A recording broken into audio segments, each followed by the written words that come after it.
Okay. Good morning, everyone. Let's call to order the Silicon Valley Clean Energy Executive Committee meeting of February 23rd at 10:02 a.m. And we have roll call. Thank you. Chair Klein, Present. Vice Chair Makachuk, Present. Director Meadows, present, Director Tyson, Here. Dr. Walia, Here. Dr. Martinez-Beltran. Here. Thank you. We have all here and a quorum present. Thank you, and thank you for everyone being in person. Great to see everybody in person. Next is public comment on matters not listed on the agenda. This is a chance for members of the public to provide comments on items that we are not discussing in today's agenda. Speakers are customarily limited to 3 minutes per speaker. We have any remote people, no one in the room to speak? Anyone remote to speak? No hands raised. Okay. Next is our consent calendar. We have one consent calendar item to approve the minutes. Are there any additions or amendments to our consent calendar approval of minutes of January 23rd? None? No, but I have a comment. I want to thank you for the minutes because I had to miss the last meeting because of the my goal setting session in my town. And particularly considering what we're talking about later, it was really helpful to have some such detail in there. Is there anyone from the public wishing to speak on our consent calendar items? Is there a motion? So moved. Oh. So moved. Second. Motion made and seconded to approve the minutes. Please conduct a roll call vote. Yes, and if we don't want to do roll call, we don't have to since everybody's here. That's right, everyone's here. Yes, ooh. Everyone in favor, say aye. Aye. Any opposed? Any abstentions? No. But it's approved unanimously. Let's move on to our regular calendar agenda. First up is our CEO update. Thank you, Chair Klein. Wonderful to see everyone here today, board members and staff. It's great. All right, a few things. CEO transition going very smoothly. So so it's great. Monica's on vacation, so that's as per plan. And we have several committee meetings coming up. We have the Finance Committee and Audit Committee next week. And we'll be bringing up some of the issues around our risk register and risk planning at that meeting. We'll be bringing to the board in the next, we'll start in the next quarter on our strategic focus areas. And we're working with staff on that right now. So just to tell you that that's in process.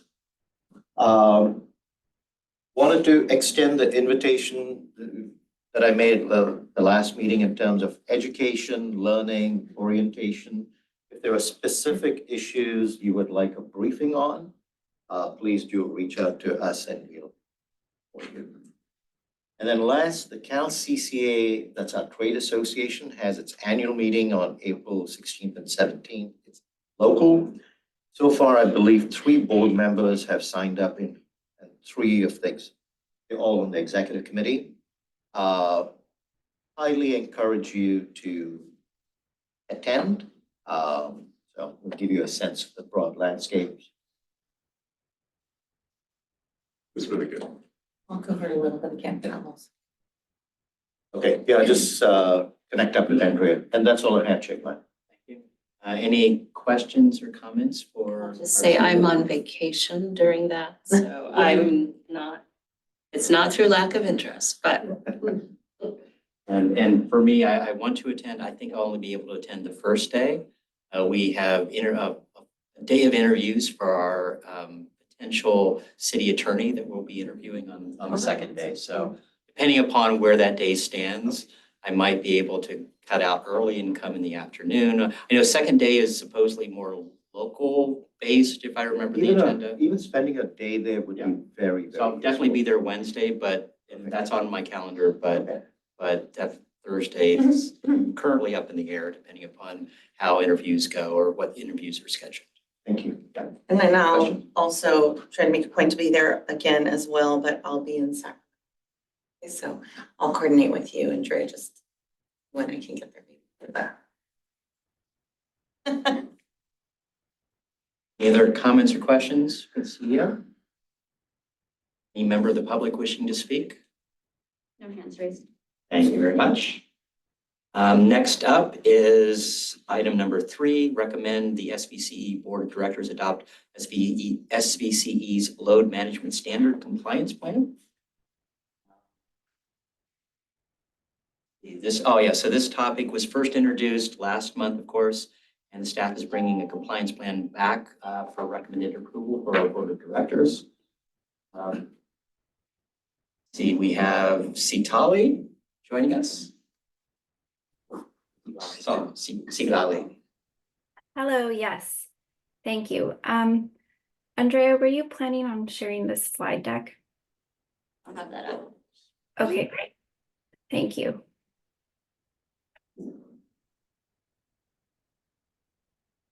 All right, so I'll just get started here. So you might remember that last month we discussed, or I introduced the load management standards regulations and the compliance plan obligation. And so this is really a continuation of that conversation, except we'll be discussing the actual content of the plan that SVCE hopes to submit to the CEC by April 1st. Next slide, please. Okay, so as I was saying, the purpose of today's discussion is to discuss the content of our load management standards plan for the executive committee to consider approval and a recommendation that the board of directors adopt the plan as a consent item at the March board of directors meeting. So in terms of the agenda, I will start off with a quick overview of the LMS requirements and then provide some context for why we're asking for the execcom to recommend that the full board of directors adopt the plan. And then I'll be going over the compliance plan sections, which include our efforts to date and some perspectives on estimating the potential dynamic rate impacts. And then I'll wrap up with a conclusion and next steps. Next slide, please. Okay, so the load management standards require load serving entities in California to file a plan to the California Energy Commission. And so the important thing that I want to highlight here is that we're not seeking approval for any new rates or programs in this plan. Instead, what we're doing is describing SVC's current and potential future efforts to meet the load management standards goals. And then we're really looking at these different perspectives. So cost effectiveness, equity, technological feasibility, benefits to the grid, and benefits to the customer to evaluate dynamic rates or programs that respond to a dynamic rate signal. And so that's what we're doing in the plan because that's what we're required to do. And so I will now move on to the next slide, please, and provide some context for this discussion. So you heard me say on the last slide that we're required to submit a plan to the California Energy Commission for approval, but we're also required to first submit the plan to our rate approving body, our board, for adoption. And that's really important context for why we're asking today that you consider recommending that the board adopt the plan at the next board of directors meeting. Submission of the LMS plan to the SVC board of directors for adoption is a compliance obligation. But the plan is important beyond just the compliance purpose because it's really contains our most current thinking on SVC's efforts to better match supply and demand. And as I started to touch on a bit in the previous slide, the plan doesn't commit us to any future course of action because there's a lot of unknowns that I'll get into later in the later in the deck. Next slide, please. Okay, So on this slide, I'd like us all to take a step back because I want to position the compliance plan submittal in relation to other board actions that we'll be coming to you for. So if you look on the left side of the slide, circled in magenta, we have the compliance plan submittal, which is the purpose of this presentation, but that's actually linked to two more board actions that are tied to the load management standards and the demand flexibility effort. So after the plan is submitted, we'll be coming to you for approval of our participation in the CPUC's dynamic rate pilots. And then the following year, we'll be seeking approval for a marginal cost-based rate, which is really just another term for an hourly dynamic rate. And this is all leading up to 2027, which is when the load management standards require that customers be offered the option of either signing up for an hourly dynamic rate or signing up for a program that responds to hourly dynamic signals. Next slide, please. Okay, so getting into the actual compliance plan content here, the CEC provided us with guidance on what content would make up a good faith effort. And so we used that direction that we got from them as a template from which we developed the plan. So there's 4 key sections in the plan. The first is all about SVCE's efforts to better match supply and demand. The second focuses on our attempts at estimating the potential dynamic rate impacts. And then the third provides an update on the status of the different administrative components that are going to be necessary for customers to be able to access their dynamic rate. And then the fourth is really just an overview of some of the resources that we might be needing in the future to implement dynamic rates. Next slide, please. Okay, so as I said, we don't commit to any specific course of action in the plan. And this slide really explains the reasons why. So there are many factors that are affecting our ability to evaluate dynamic pricing that are in flux. And so the first of these is that the CPUC dynamic pricing pilot implementation parameters are changing. We have regular calls with PG&E, and they're currently working through exactly how the implementation of the CPUC pilots is going to work. But so we have these regular calls, and every 2 weeks, things are changing.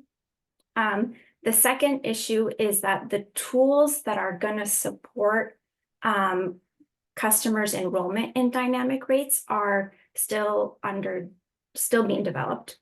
And then the third issue is that right now we don't know how SVCE will be able to directly influence the dynamic rate pricing platforms during the pilots and after the pilots. So we're working on all of these issues, but it's really important to have them at the forefront of your mind when you're reading through and evaluating the content in the compliance plan. Next slide, please. Sure, go ahead. Sorry to interrupt you, Lolly. I couldn't tell from the slides if there's a step involved after we submit the plan. Does anybody approve it? Because when I see you submit a plan and then it doesn't commit you to anything, and we've all been through housing element stuff, and it's like, oh, your work's not done. So I can't tell. Does anybody approve it, or do they just we submit it and then we execute it? Yes, so it's submitted to the CEC for approval. So the good faith effort, what I went over on slide 6, kind of like they told us what they wanted in the plan, and that's what they're going to use to evaluate and approve our plan. And they will approve it. Well, they're gonna review it and hopefully approve it. I appreciate the comment. Conceivably add that to the slide deck for the board meeting. Just if there's additional steps that beyond what this organization has, it would probably be useful. Thank you. Any other questions while we're pausing? That's my I'll question. have a Director follow-up Wale. question. Sure. Thank you. Thank you for that great question. So is there a window of time? How long they have to review and to adopt, similarly like housing element? Everybody's heard 2 years still not approved for my city. So it hurts. Yes. I want to make sure Yes. that, is there an issue here similar? No, so Andrea, could you actually go to the appendix, slide 17, please? Yes, there's actually a process, so they can, it shouldn't take 2 years to get it approved. So after we submit the plan, they can come back to us requesting changes or additional information. But as I said, they're looking for good faith efforts. And we have done our best to meet the requirements. And really we're meeting everything that they've specified that they needed in the plan. So they will review the plan. There's an opportunity for them to request edits, and then after that process, then the CC's executive director would approve the plan. I expect it to take at most a couple of months, max maybe half a year. Thank you, Sitlali. So there is no penalty because with the other regulatory stuff, we are getting penalties. So if this goes longer, 2 months or whatever, are there any penalties that we are aware of right now?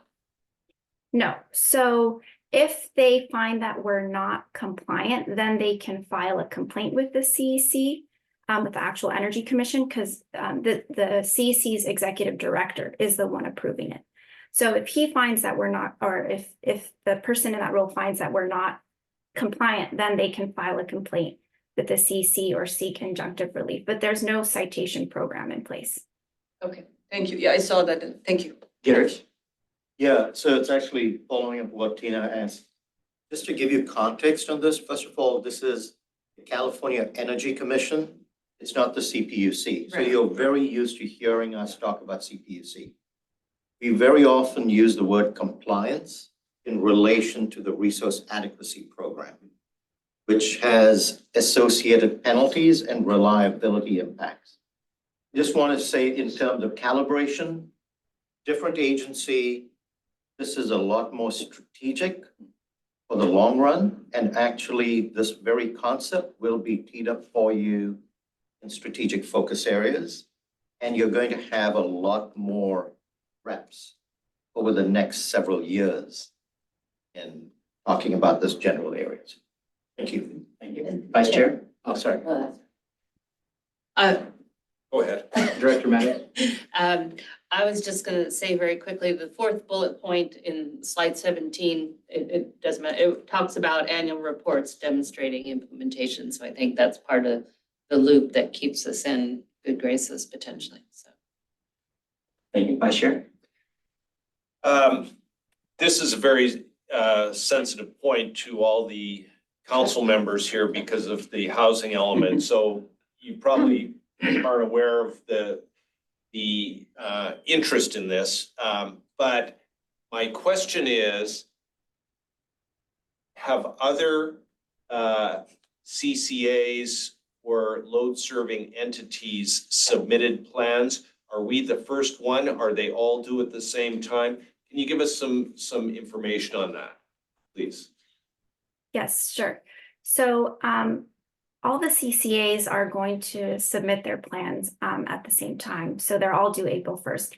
But the investor-owned utilities and the publicly owned utilities have already submitted their plans. They were due last October. So we won't be the first, and we will submit with all the other CCAs. Follow on to that, were they all approved and how long did they take to get approved? Yeah, so they haven't been approved.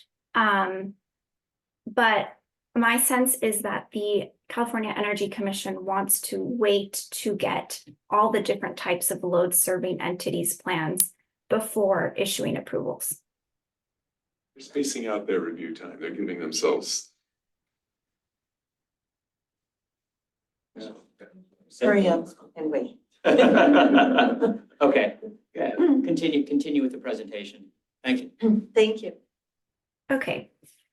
Let's see here. So what I'm gonna transition to now is really the content of the plan. So current efforts to better match supply and demand. So in this part of the plan, we really highlight that SVCE runs several programs, including rates, to encourage customers to change their demand.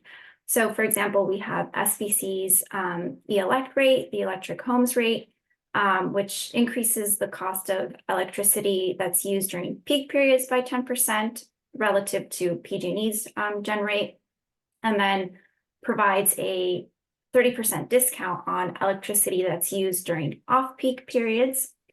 And then we have the Lights on Silicon Valley program, which helps customers install solar and battery systems. And so in addition to providing resiliency benefits for the customers, those systems are used to form an aggregation of batteries. And so really that aggregation can be controlled to benefit the grid and reduce demand during system peak periods. And then there's the Grid Shift program, which is the app we have that helps customers optimize their EV charging. So they're really incentivized to use electricity at the ideal time, given pricing and grid conditions. Next slide, please. Okay, now I'm going to be getting into the sections of the plan where we are estimating the potential dynamic rate impacts. And the first perspective that we look at is a hypothetical, some hypothetical scenarios of customer response scenarios. And so the question that we really tried to answer is on the left side of this slide with the arrow coming out of it, which is, how will customers change load in response to hourly price signals? Because as you can see in the middle graph, prices vary a lot throughout the day, and the cleanest and least expensive hours are in the middle of the day. So we built three scenarios, a low, medium, and high scenario to examine this question. And the low scenario is really conservative estimates of customer participation and what the potential load change could be. The medium is less conservative, and then the high is really an extreme bookend. It's not really unlikely to be realized, but it's based on very, very generous assumptions of participation and the potential load change amount. Next slide, please. Okay, so getting into the results here, there's a lot going on this slide. So if you could really just focus on the graph in the middle. On the bottom, we've got the three scenarios that I just talked about, the low, medium, and high. And then the different colors represent the different customer classes. And then on the y-axis, we have the load impact amounts. And so what we're showing here is that the high scenario is really where we saw the most load impact. And specifically, most of it's coming from the large commercial class. But when you compare the load change to the base case, which is what we'd expect without dynamic rates, the load change actually represents less than 1%, less than a 1% reduction. And that's kind of like the call out in the pie chart on the right. So the takeaway here is that the potential load impact across all customer classes and the three scenarios we looked at is expected to be low over the next several years. So we looked at 2024 through 2027. And so most SVC expects around 2% of all our customers to enroll in dynamic rates. Next slide, please. One moment. Actually, how many more slides do you have? Let's see here. We've got, I think, No. about 8. Okay, actually, we'll pause for a moment, but we'll try to get the rest of the Right, questions. Dan? mine's a question of clarification. Director, go Yes, ahead. thank you. Thank you, Chair. That mine's a question of clarification. So, because this is portraying things differently than I at least am used to looking at. So load impact, you're really talking about a reduction, but your graph is showing us higher numbers for greater reduction, Right. whereas usually we're thinking of the higher numbers showing us greater consumption. So I think you want to be, it's kind of obvious, but you can make it more clear because this is showing us the exact opposite of how we're looking at consumption. Switch the sign. Yeah, something, yeah. Okay, yep, I'll do that. Turn it upside down, there we go. Flip it. Sure. One more quick question, Just- Director Wally. To clarify, Yeah. thank you, Chair. So Sitlali, when we are talking large commercial, intuitively, I would have thought they have the least flexibility in terms of responding because commercial works at certain times. Their times are fixed of usage of whatever the purpose or the mission or whatever that commercial business is doing versus a personal use at home. So how are we getting that or assuming that higher participation? But proportionately, the residential is changing more. It's just a larger base, it's the large commercial. I see, just because of So if you look at the range, that yellow one grows faster or shrinks faster than the. Yeah. Do you have a comment, Lally? I Or was, is- oh, sorry, were you talking? Yeah, I was just gonna echo that. So there's more large commercial class represents more load. Okay, thanks. Thank you. Go ahead. All right, next slide, please.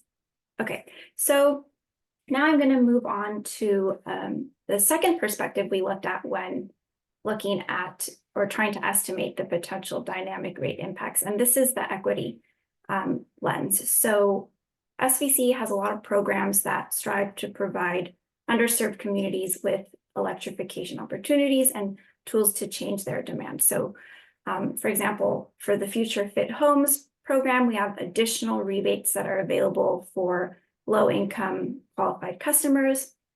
We also have larger incentives for affordable housing properties as part of our EV charging installation incentives program.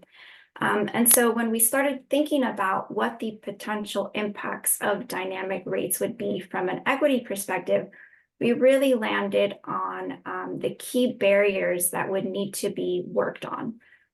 So as you can see on the slide, the first one is that underserved or low-income communities are probably less able to change their energy use to off-peak times because they might be working 2 or 3 jobs, they have demanding work schedules, and the times that they have to, for example, run their washing machine and dryer are set.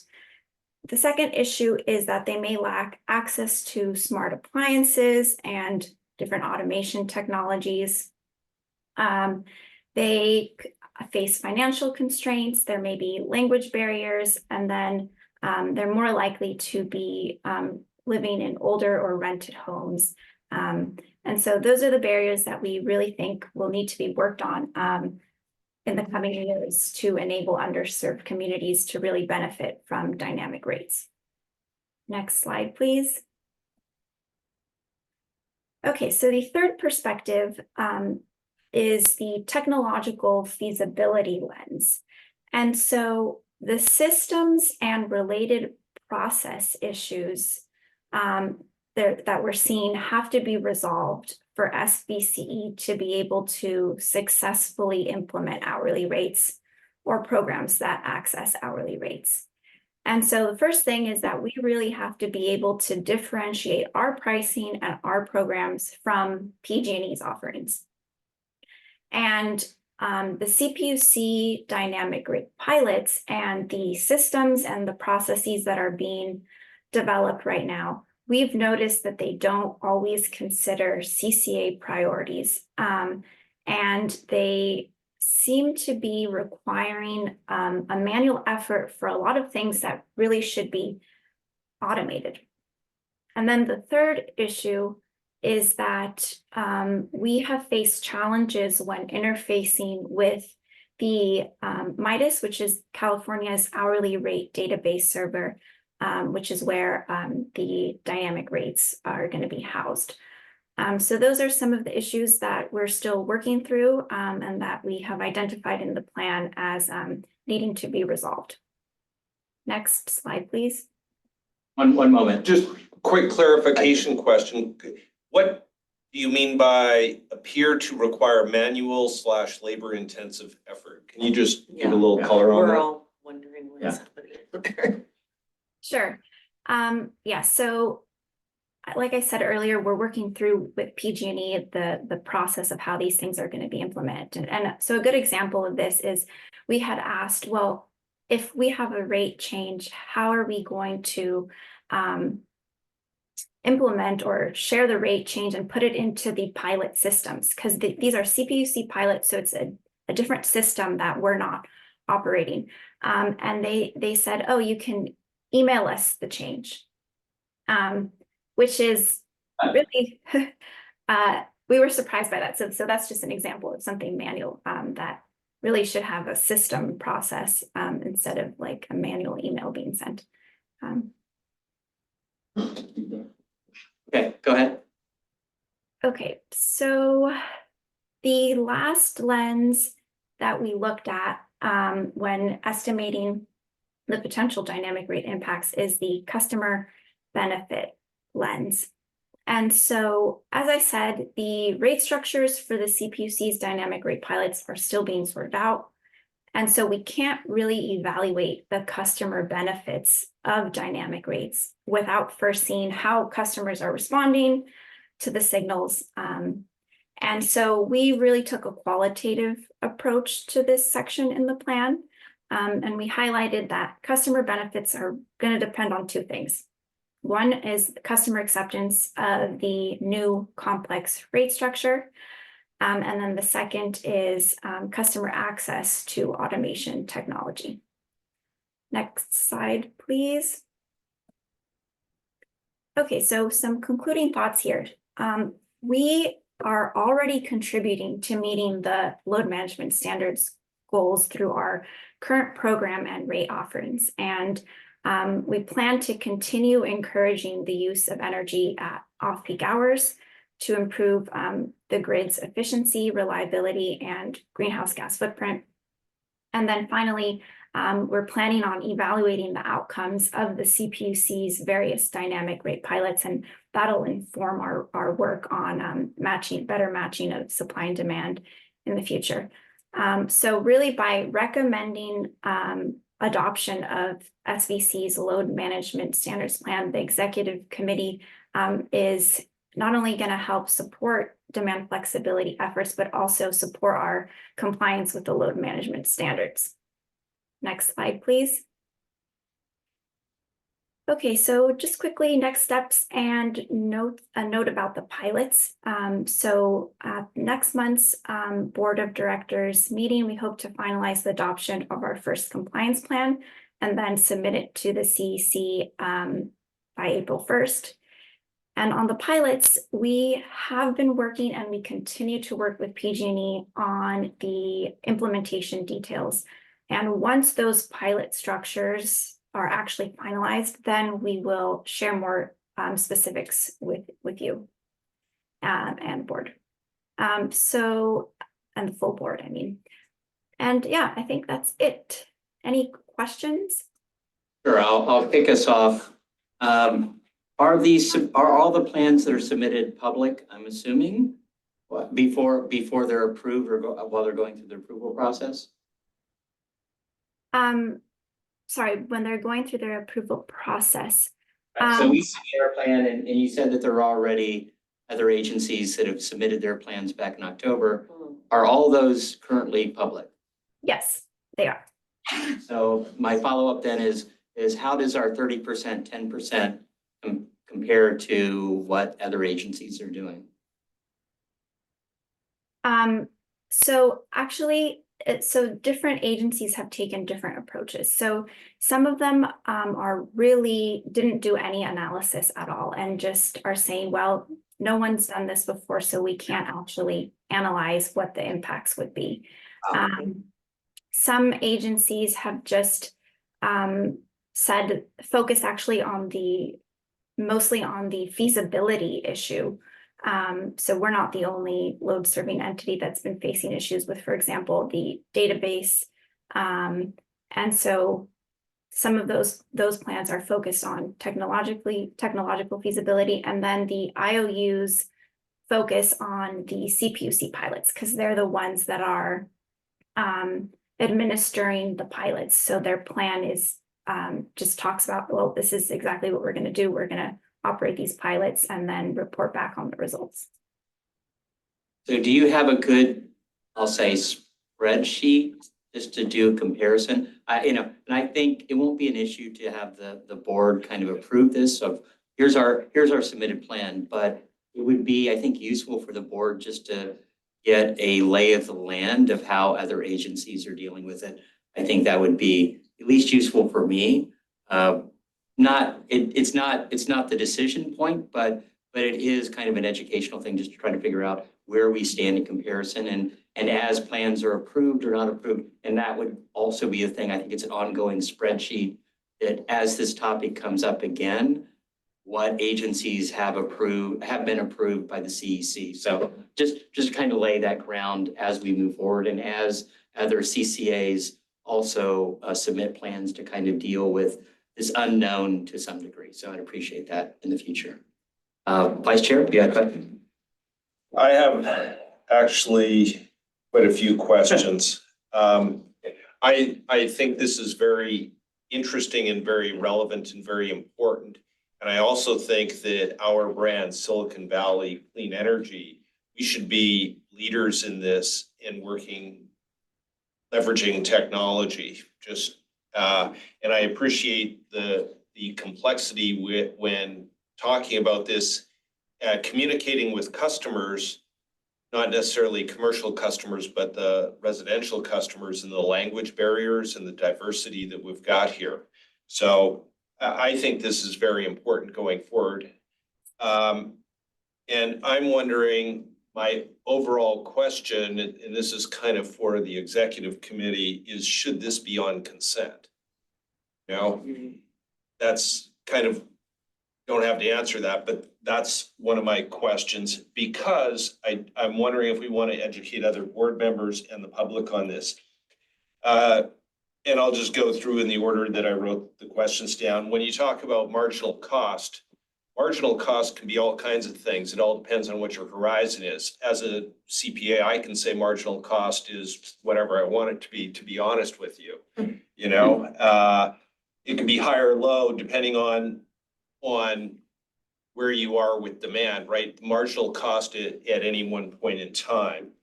And then it's like, what's fixed, what's a variable cost? And I mentioned the approval of the housing element, and I think Chair Klein, your comment was, can we see an ongoing who's been approved? Kind of like which cities have had their housing Yes. approved. He's dissing you, Tina. No, not at all. George brought up a great point. No, I think we all bear the scars. Yes. Absolutely. You know, and we won't talk about our housing. Yeah. Let's not talking about housing here. Yeah. Could you go to slide 9 for just a sec, please?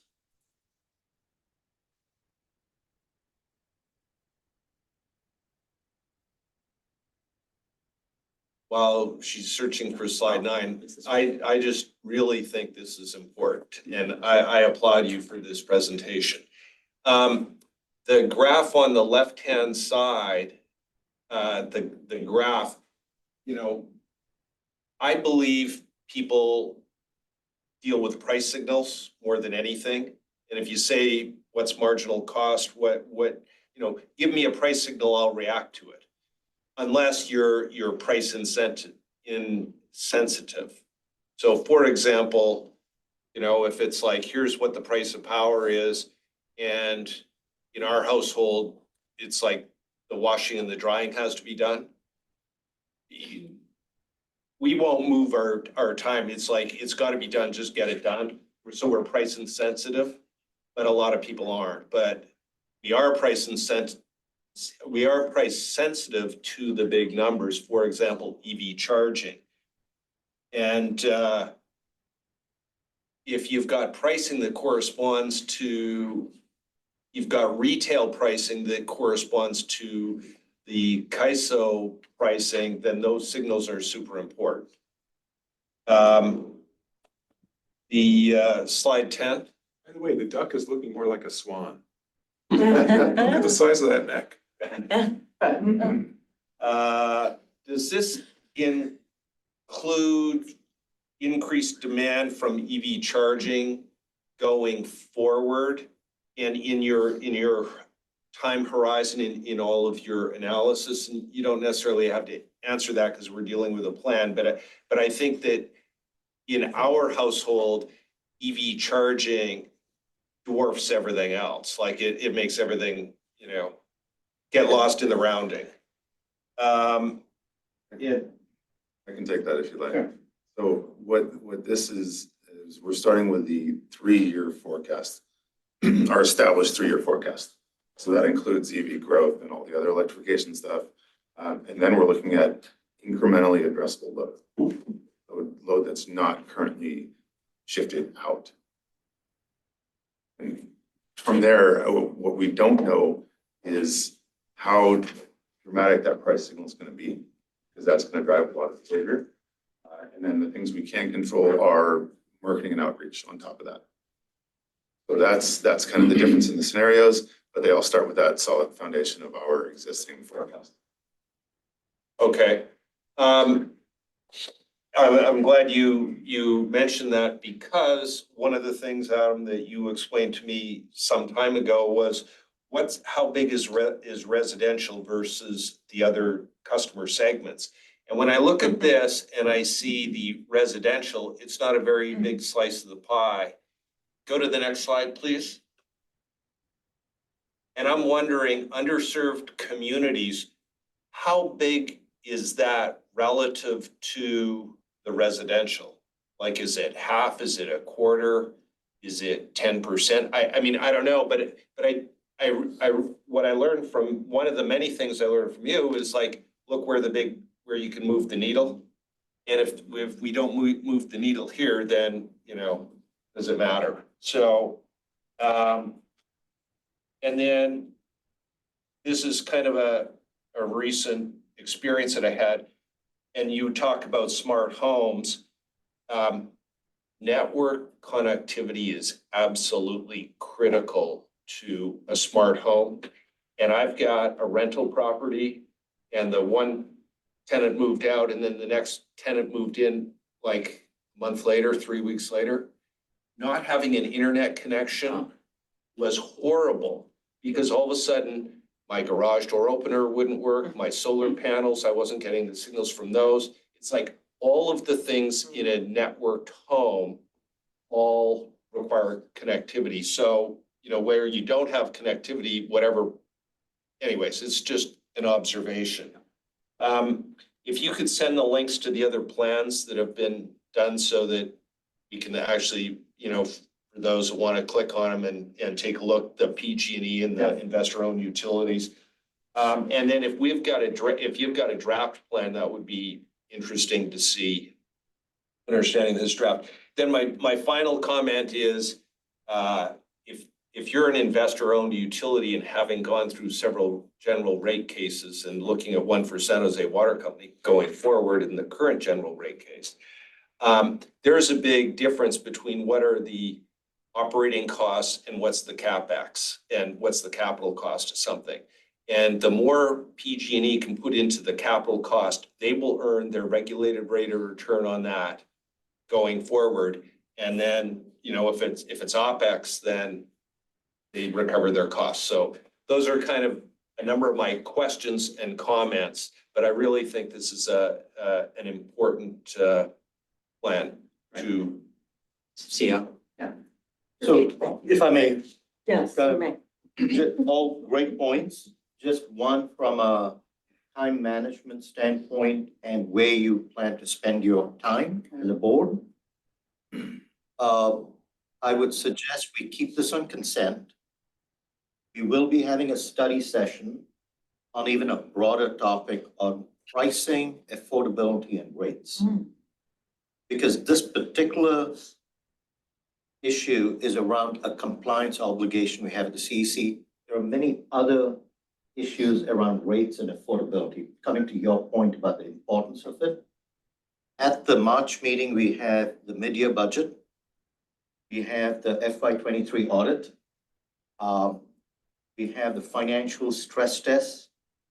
The program allocation that he's going to be bringing up, that'll be on the regular agenda. That's about $35 million of reallocation. So there's enough on that day, and we are starting that day at about 5 p.m. It makes for a very long day. So it's an and, we can very easily address yours. This is one of the strategic focus areas that Monica has already teed up, that she's planning on bringing to you as a study session. And since you have a long runway on this, I think there are going to be multiple study sessions on affordability and rates. That's my comment. I appreciate that. I do, and I understand you want to keep it on consent. I do worry about there's an education here. So at least if we're going to keep it on consent from a agenda standpoint, and I'm not the chair of the board, but making sure that what you said is part of the precursor to whatever that report to the board is, to make sure that why we're suggesting keeping this on, because it's like, just to kind of frame, there will be further discussions on this matter in the future. And then from kind of following up what the vice chair said, Perfect. a link, so the spreadsheet of plans and just a link to them. You did have a proposed plan that's part of our staff report here. There were multiple black sections when I downloaded it. What is that for replacement when it comes to the board? And there are graphs, there were other things. Is there a reason for that? Yes, so those are actually redactions because we will file a confidential version of the plan to the CEC. And so because the board packet or the packet for today's meeting is public, we had to redact some stuff that would put us at a competitive disadvantage and was essentially market sensitive information about our total load and our peak. And let me add to that. Thank you. That information is available to every one of you. So please do ask us, that'll be provided to you. We can provide you an unredacted version. I appreciate that. If you can make that part of the staff report too, because I didn't realize it would. So I assumed it was redacted, but when I went through it, I'm like, okay, I've seen mistakes also from a PDF standpoint when it's been generated. That it's like, okay, was it a mistake or was it actually? I think the great suggestion, happy to include everything. Right, like you just said. a precursor to all reports. Vice Chair. Following on to that, the redaction, the other plans that were submitted by the ILUs, et cetera, were they redacted or are you able to see 100% of the information? So for example, PG&E's plan, they didn't do an analysis of what the potential impacts would be to their total load or their peak load. So there was no need for those types of redactions in their plans. Thank you. Director Meadows. Okay, I want to go back to my favorite slide, number 10. And I'm checking where I've extrapolated what this slide is telling us too, which may or may not, well, what should be important. So not repeating the previous feedback I have, but looking at your pie chart there, you're showing that at the highest adoption in the highest class. So one thing, your load impact is measured absolutely here rather than as a percentage of total load, if I'm reading this correct. And so, but then you're showing in the pie chart, in the highest scenario of adoption, you're still having a less than 1% reduction versus the base case load. That's just for one of those slivers. It'd be interesting to know the total across the whole exercise. And that's probably, if this is the biggest load, then that's still probably going to be less than 1%. It kind of makes me say, so why the hell, you know, in absolute dollars, it adds up, but it's really not doing anything. Which is why, let me just say. Yeah. At the initial stage, I said, I'll say, this is not RENA. Please do not, this is not RENA. Right. So do not make that connection because you will freak out a lot more than you need to for exactly this point. So do not make that connection. However, please do freak out for resource adequacy. RA and RENA are what are very common. And we are moving into a slice of day for resource adequacy. That's big numbers, land use, affordability, reliable. That's the one where RENA and that are very much in line. So this one, at the end of the day, we are starting. It's very strategic. Another reason, put it on compliant, put it on consent. You're gonna have many opportunities, but this is very strategic. So when you think about this 10 years from now, 20 years from now, whether it's AI that's going to come in with automation and dynamic rates, yes. So, but all this is really long-term. And the board will have many, many opportunities, but in the next 5 years, as you pointed out, it's got nothing. Yeah, nothing, right? And the other thing about that is, I mean, we can be the premier plan submitted, but it's premier on something that again is very small. So you don't want to waste resources on something that's so negligible. If it's truly negligible, this is my interpretation. But this is not explicitly stated. I've been staring at this slide for quite a while now. And so if that's the message, I would right size the resources to this. If PG&E didn't even submit what this does to their load, I just think about it in that regard, right So, size. can I just Yeah, wanna- sure. So if you rewind to the introduction of time of use, Mhm, it probably looks similar. mhm. So what we're saying here is that because we have time of use rates, right? You can all picture in your head the little blip and the peak blip and right. So if we start measuring that time in infinitesimally small bits, right? And we Right. price on it. Mhm. So we're talking hourly, imagine seconds, we can price seconds and somehow that pricing will get to the market. If we're already at this big blip, the difference is just shaving the corners of what people can actually do. Because that price that we have time of use rates and they reflect the bottom foundation of what we're going after here. So as you get smaller and smaller price wise, it's just going to shave the corners. The peaks and the valleys will be relatively. And we have to have hourly signal to be effective. You have to have something that can ingest and alter based on that signal.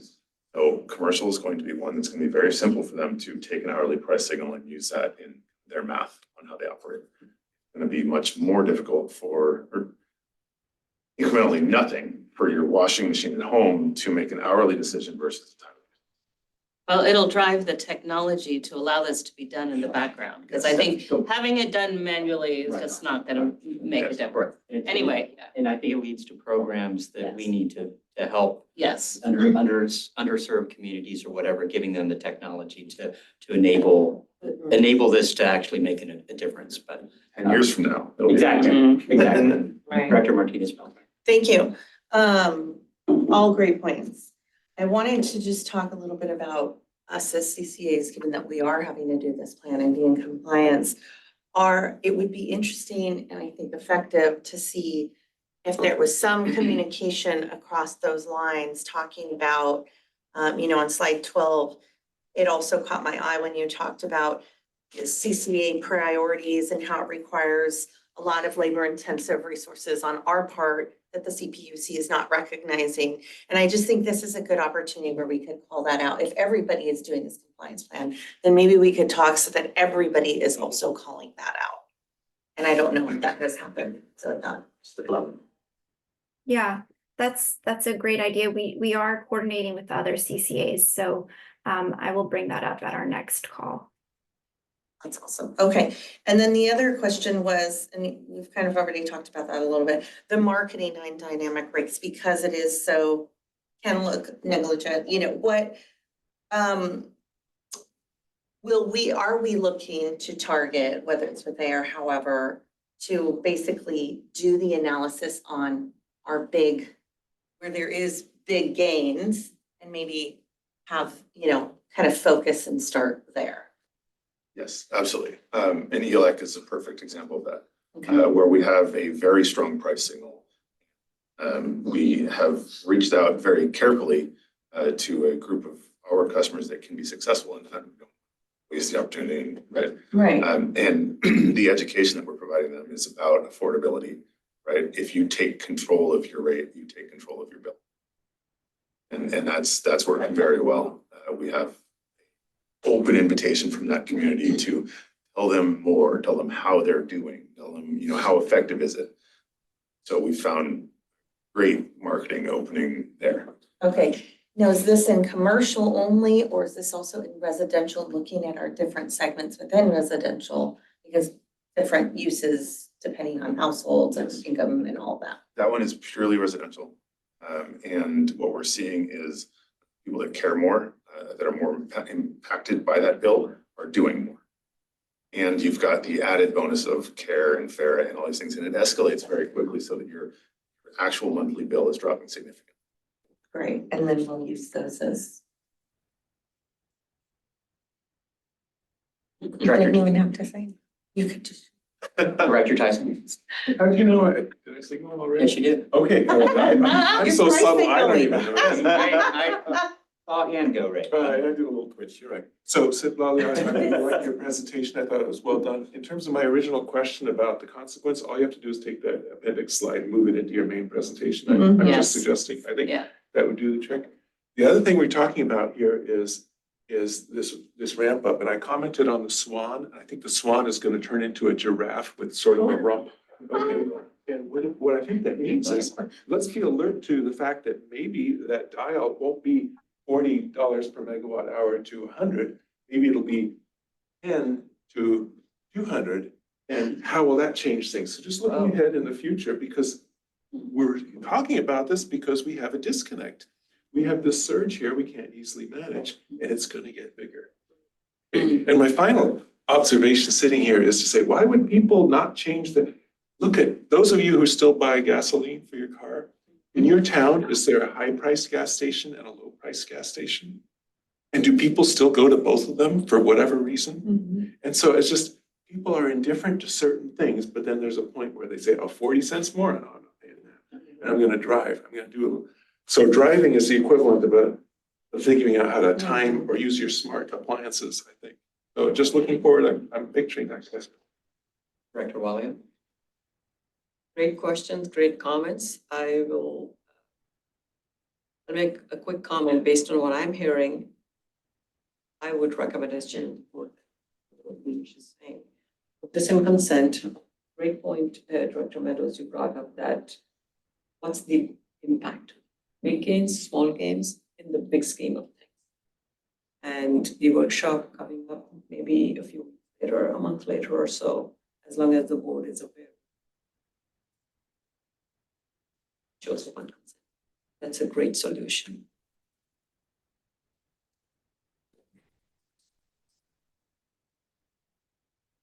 Thank you. Is there any member of the public wishing to speak on this item? Okay, we have action that we need to recommend this, and Happy to make the motion. Director Walia? Second. Those in favor? Aye. Those opposed? None opposed? None, any abstentions? None. Okay. Thank you, Siglali. Great job. Thank Uh, you for all your feedback. Thank you. Our next item is item 4, SVCE policy review update. We have Eulalie.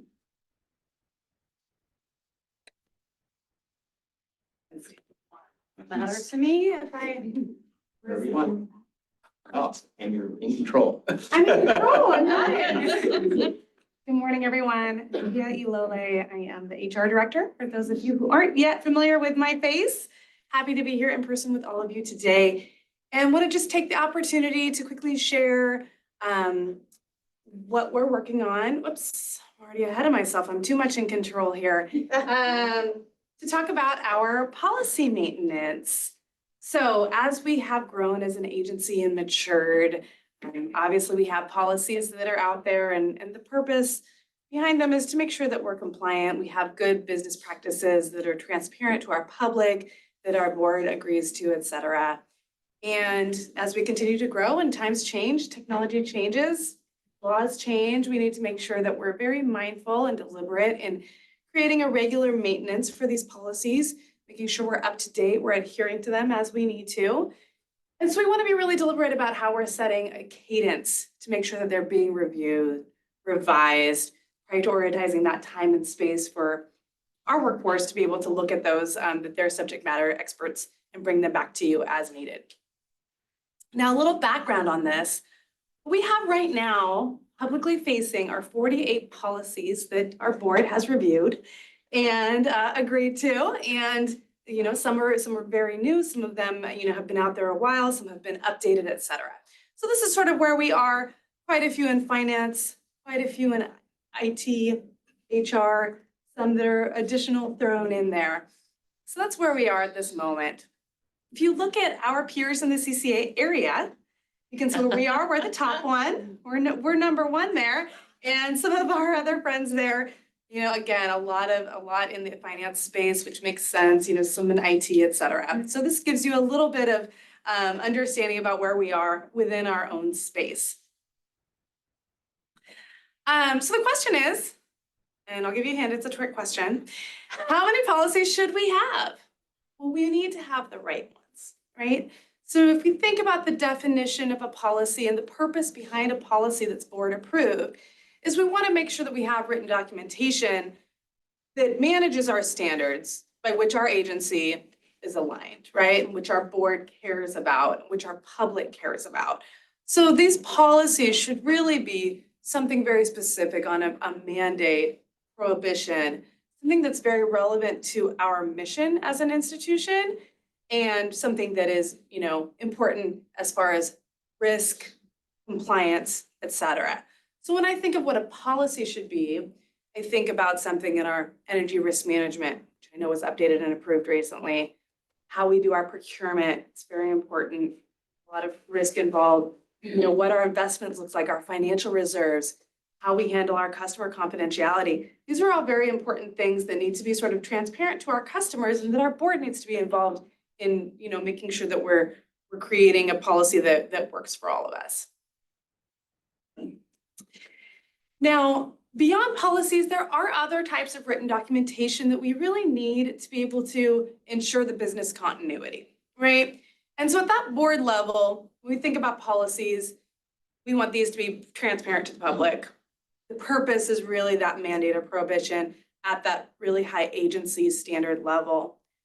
The detail on policies typically is very low, right? We want to have an overarching policy. It's not how it's all made, how it's all brought, to completion, but a general standard.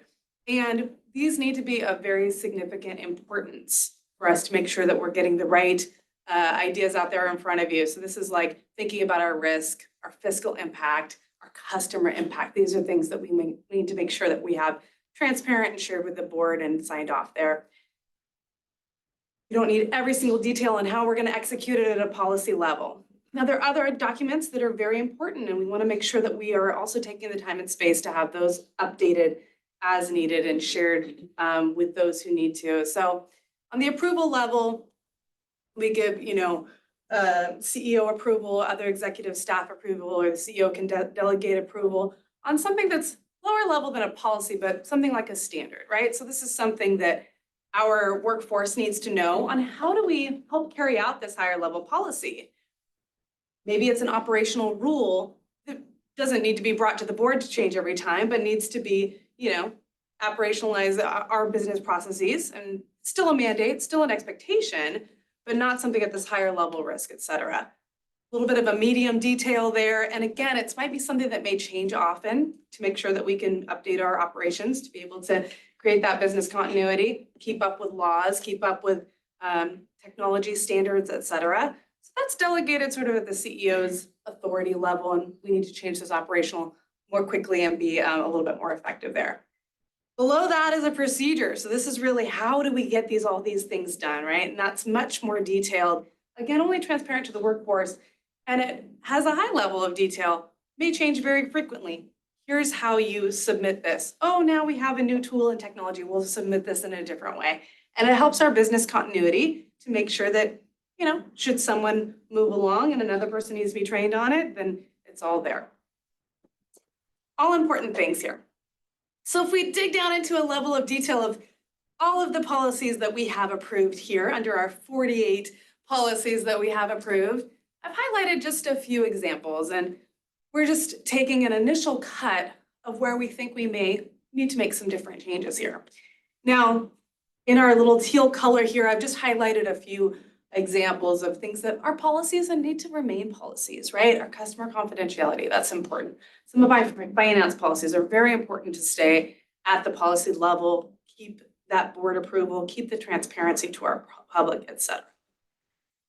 Now, I'll get into it a little bit later in our examples, but some of these policies, if you look at the HR and IT policies that have been approved by the board, you might notice that there's quite a level of detail there. This is a little bit more like we're assuming might be more like a standard or a procedure.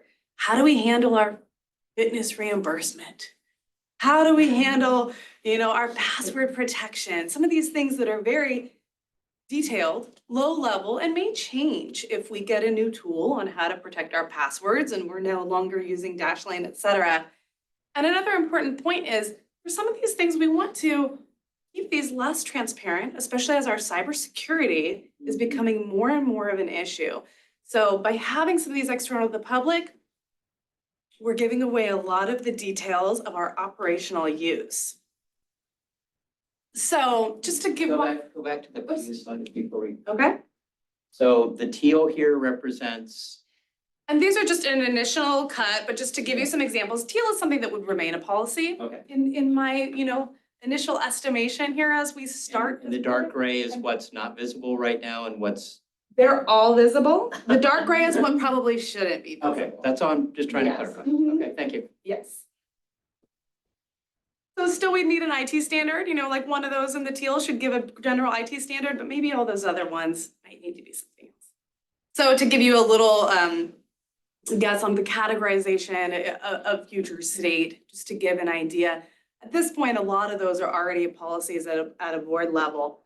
But as we begin to review, reorganize, and recategorize these, we know that we've already given our CEO authority through the personnel authority to handle our benefits, to handle our recruitment and selection process, et cetera. It's a resolution, it's not a policy, but at the same level, right?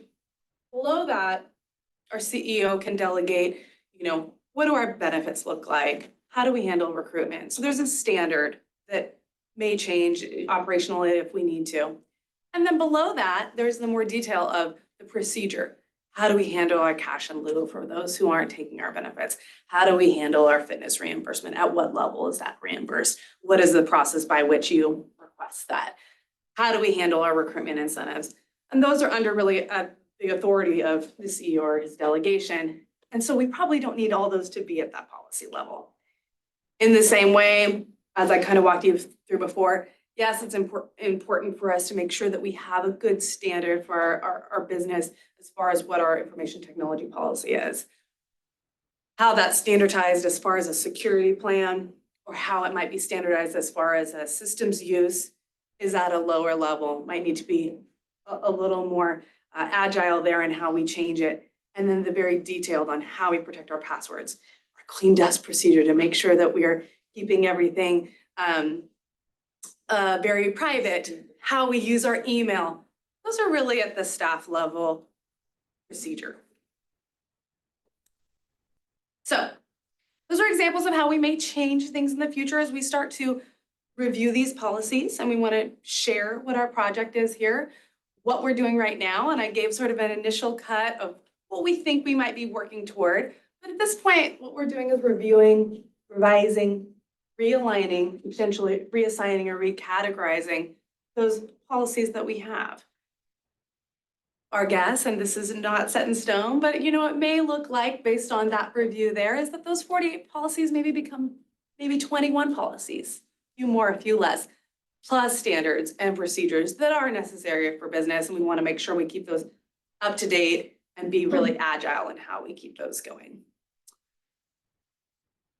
So what we'll do is we'll get through those. We'll take a very deep dive on those from our subject matter experts in each of those areas, from finance, IT, HR, different areas of G&A. And we will revise some of those policies as needed. Maybe some of them don't need revision or are relatively new. We'll bring them back to you if they need to be board adopted, if they need to be reviewed from a new perspective. Our guess is it looks like we need to update about 7 of those policies that we assume will stay policies. Some of them might be okay, but we'll bring those back to you to let you know. We would also bring back to say, hey, here are the lists that we think we should retire. Maybe it's covered somewhere else. Maybe it's covered in the employee handbook, right? A lot of the HR policies are often in an employee handbook. Maybe it can just be consolidated there. Maybe some are realigned. We'll let you know which ones are those, so we have some transparency there. And then most important, keep our dedication to updating these policies, procedures, et cetera, by returning annually for a policy update and review, have an annual cadence set on our calendars to make sure that we are taking the time and space to review these adequately and make sure that we are compliant in all the ways that we need to. That is all I have for you. Have any questions? Any questions? Director Martinez Beltran? Thank you. Thank you for the presentation. That was great. I am curious to know why we have so many policies, but I'll let you comment on that after. All of these are public that you're talking about, okay? And so I'm wondering what is, and this makes sense, I think it does make great sense. I am wondering what prompted this conversation. Is it for? Yeah, no, why don't I address that? competition or- So last year, we had a policy, one of the financial policies, which had a limit on our P card, which is our American Express card. So we had a limit on it that was put in when we had about 5 to 10 employees. Mm, And we didn't update that limit, but we went ahead, and so we were using our Amex cards mhm, at a much higher level okay, than what the policy said. I want to make it very clear, and we did at the committee meeting, every single transaction was approved properly.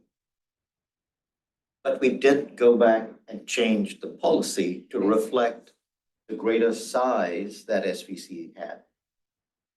In that discussion, there was some concern from the finance committee of like, hey, why We need a broad- didn't we look at these policies and clean it up earlier? So we stepped back and said, let's look at all the policies.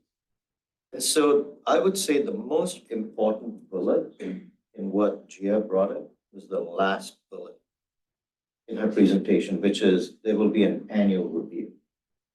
Because things are going to change, mhm, and so as long as you have an annual review, we've committed to spring cleaning and doing that. So that's why we bring this. We decided to step back and look at it more confidence. okay. And then only the policies will remain public.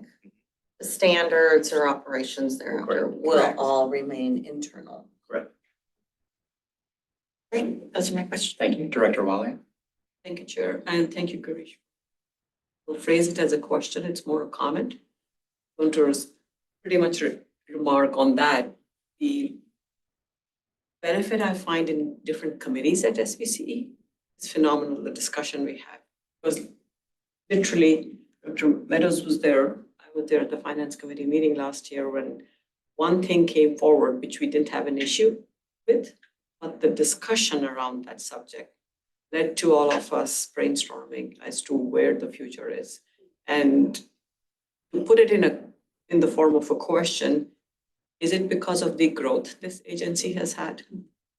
I'm just phrasing it as a question that over time, things change and we evolve and all the policies need to be addressed annually. And that was those were some of the comments that came through the discussion we had. That some of this should not be there. Some of it needs to be reviewed because things will keep on changing.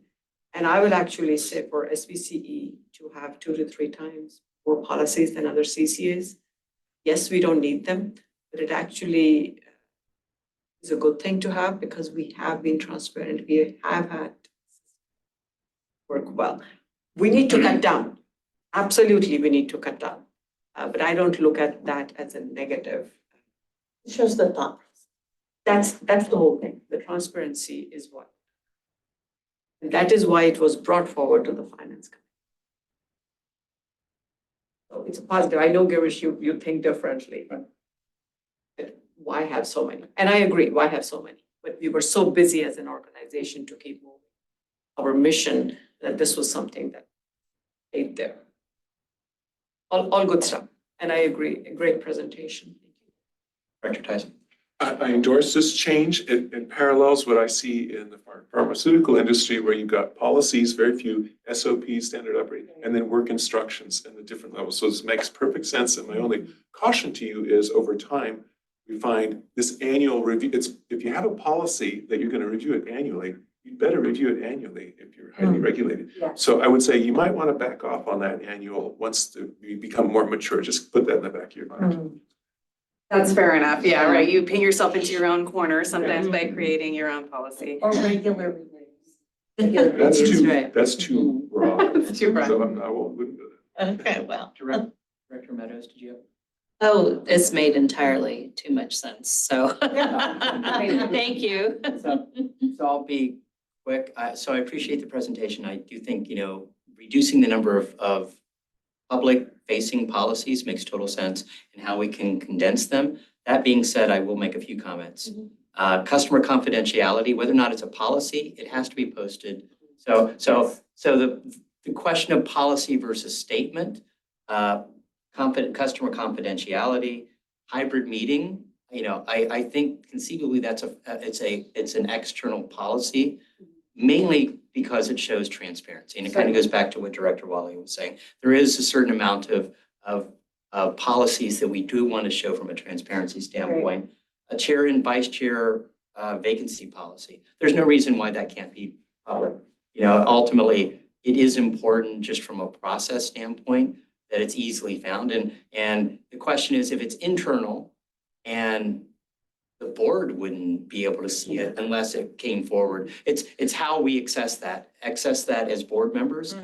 There shouldn't be a private portal for a few of these policies that would be, I would say, public from an operational standpoint, which would be a chair and vice chair. And then finally, a purchasing policy.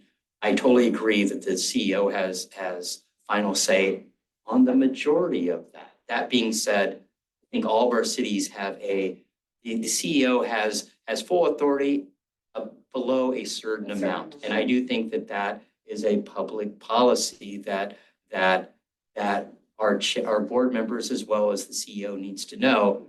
Beyond a certain amount, it has to come to the board. So I do think that all those things, as much as they're not marked as public right now, have to have a public component that's there. Absolutely agree. And I'm sorry, it might have been confusion on how I set up the slide. All of those ones that you mentioned would in our first review remain policies, and they were part of the 21. I'd highlighted a few just to give as examples to talk about. Okay. So I'm so And that's sorry for why that. that's But why I no, called that out. You and I are tracking exactly the same way. Those customer one, the purchasing one, all of those would be at the policy level, and they were included in the ones that we would probably keep as policies. So absolutely tracking there. I just wanted to give a couple examples so that we could have some real life, discussion points. But agree, yeah. Thank you. Girish, did you have a comment or? No. Okay. Yes, ma'am. I had to follow up on Yeah. what you were saying is, so all of the standards and, internal policy, that would go into a depository, I'm Yeah. imagining that we would all have access to. Right, and including the we'll be board. back to discuss No, what No. would be retired, what would be, et cetera. no, Okay, that's the whole point of this. Yeah. There's some things that's staff work and some that's your work. okay, And by the way, this presentation is just a framework. okay, We're introducing the framework. We will problem solve on each of these by bringing it back to the exec committee. And so that'll be the working meeting. okay, This is telling Just you, we're this is the doing- framework of the direction we're headed and the reason why we're doing it. So it's more of the guidelines, so I think we're getting a lot of thumbs up over here. At the end of the day, there's a bunch of stuff to run the organization effectively. You have to have procedures written down. But it doesn't make sense to share all those procedures with the board. And so we'll see what that line is, and okay, you'll have the working meetings on that line. We have several suggestions over here. We'll bring it back okay. to you. So you'll get a chance to see every one of those policies in or out. Okay. Yeah. Okay. And then I do think it's an important part, and it sounds like we'll talk about that as well, is when we do, I think that's an important question that George brought up, when we would look at those, I think just even now, saying every year might be too much, and we don't want to leave it too So open. I think would that's actually important. say we will go back and figure out a schedule. Because in some of them, maybe it's every 2 years, so we will go back. So I think on that, we'll just come back to you with a schedule that you're comfortable with. We may have a recommendation, but you should be comfortable with this, because at the end of the day, the board is accountable for everything. And you want to be comfortable that you've delegated enough responsibility with the right amount of oversight and metrics that we're feeding back to you. Yes, and I think So- the point that we are so highly regulated, I think that's a great. Yeah, so you're gonna have, so this is just a framework. You'll have a chance to look at it, and I think just from an efficiency standpoint of running an organization, I should have brought this up 3 years ago, but it is here, Okay. and so, good practice. Thank you. Vice Chair? I like the direction that SVCE is going. One of the points that resonated significantly with me was, were external parties to see into SVCE's infrastructure. That should be opaque. And I know that that PG&E, for example, they are opaque about their high pressure natural gas transmission and other things as a, Sometimes to themselves. ooh, and so I think that if someone were to say, what's the risk of SVCE? We want to give them confidence that it is low risk. And when I think about who needs to know that, and I think of, say, the same user, who are the users of SVCE's financial statements, right? They're the credit reporting agencies, right? There are counterparties in our power purchase agreements. These are all, and our auditors are very concerned with, internal controls. What's the worst that can happen? So they're the ones that need the confidence that the detail exists. And the board is responsible for ensuring that things are robust and we are managing risk. So I like the direction you're going in, and some of this may be closed session material ultimately if we start to deal with it, because it's infrastructure. And when you mentioned cybersecurity, that's absolutely critical. So, I believe that the public has a lot of trust in the SVCE, and they may not have that same amount of trust in other entities. So we need to protect that and make sure that there's no cause for them to lose their trust in us. Thank you. Any public comment on this matter? No hands raised. Thank you. There's no action needed at this point. Thank you for the presentation. I just did want to do a time check. We're running about 30 minutes late. If people have a cutoff at noon, please tell me now. But just to give everyone, I think it's been a robust discussion. I think it's been very useful at this point.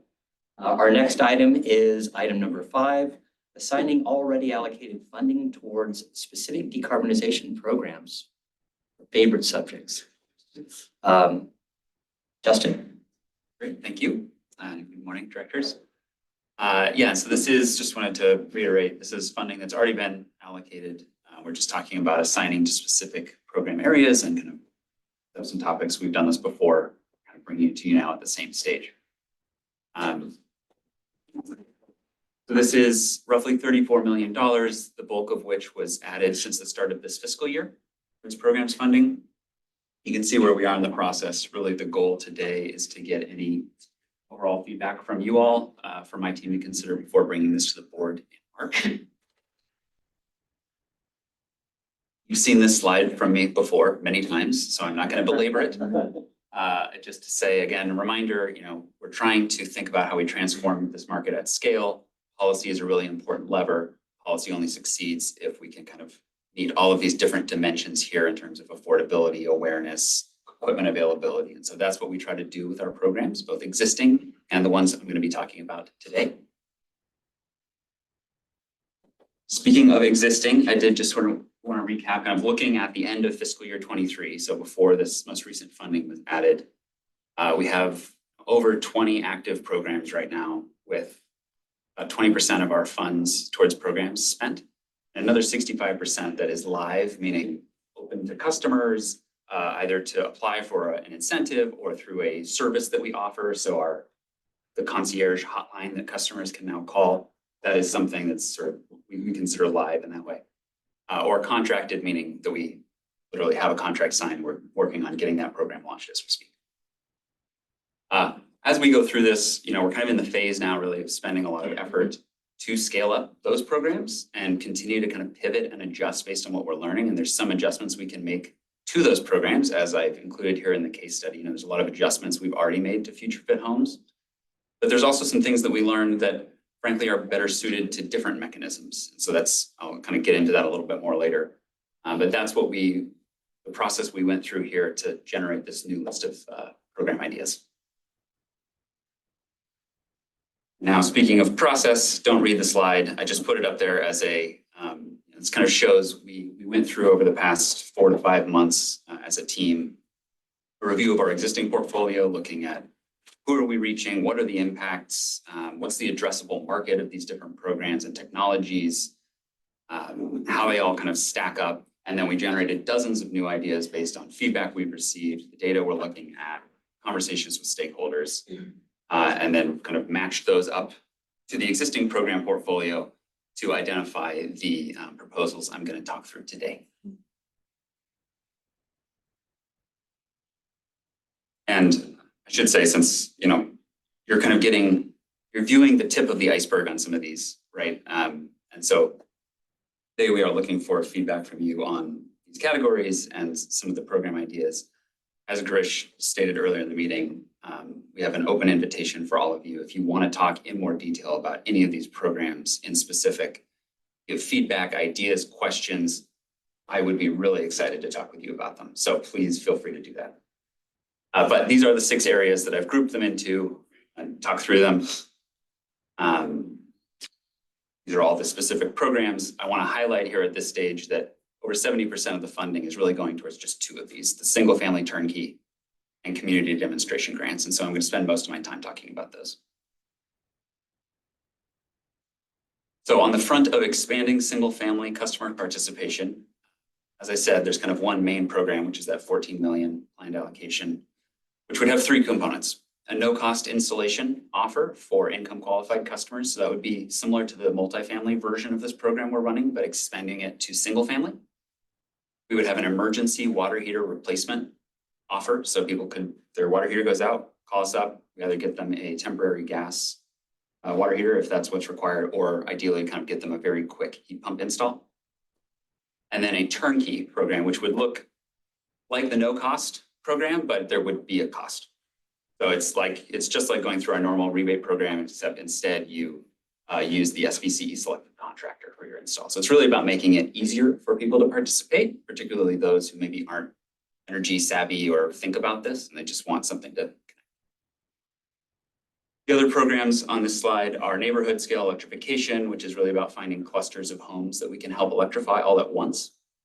This is super important as we start thinking about pruning the gas system, is can we get groups of people to electrify all at the same time so that we can prune that portion of the gas system and theoretically kind of invest the savings associated with that into the electrification itself. So there's some work we want to do there.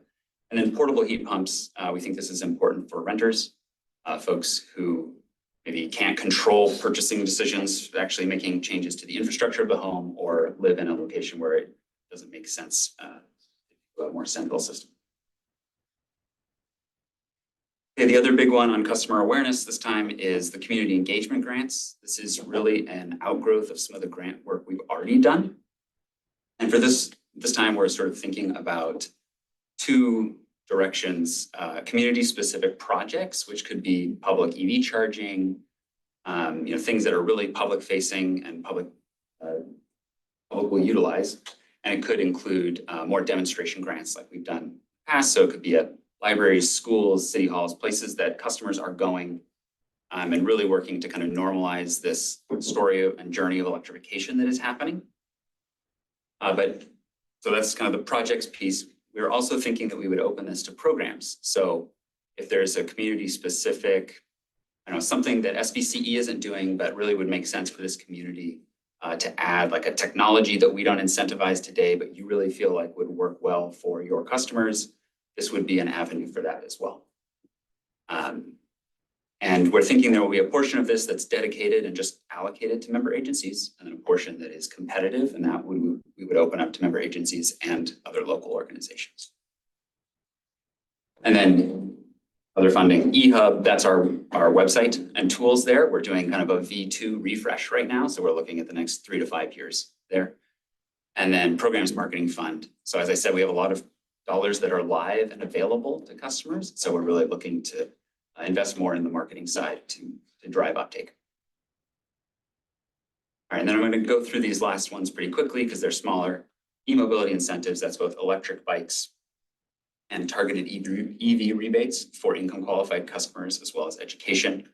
I'm keenly interested there on whether we can really go into some of the multifamily properties where we've installed EV charging and help those tenants make the kind of final step to utilize that charging and get them into EVs. Workforce, this is something that we've talked about, I think, with the executive committee and with the board in the past, so putting more funding there.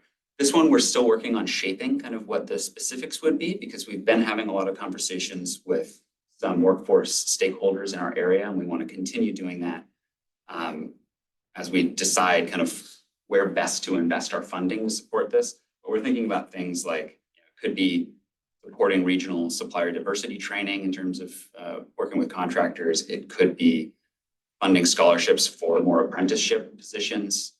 It could be working with existing education initiatives and kind of pipeline programming to increase the contractor pipeline. Commercial and industrial projects. This one's really exciting. We spun up a pilot. Adam spun up a pilot last year, and there's been a lot of interest in kind of working with us from some of our large commercial and industrial customers. So we want to put some funding behind that so that they can continue getting that technical support and hopefully move those projects into actually electrifying some of their equipment, which is a market that's kind of new, both for us and just generally as a nascent market. And then we talked earlier today about load management standard, and virtual power plant or demand flexibility kind of aligns with that. So it's sort of the programmatic side of that. There's more things we want to do there. And then evaluation. Okay, so this is just recapping what I just went through. I also wanted to say that after we get board approval, what will kind of happen? We will finish the design process and we will launch these programs, but throughout that, we continue to get stakeholder input. And so I've included a case study here just to sort of show this is something we're doing now. The board approved this contract a few months ago. We're finishing the design for the multifamily direct install program. But we're also continuing to have conversations with affordable housing managers, tenants' right groups to make sure that we're shaping the program. And we will continue to do so as we run the program. So bringing it back to today, like I said, looking for input on our proposed funding assignments here. Anything that you think we should consider before bringing it to the board meeting.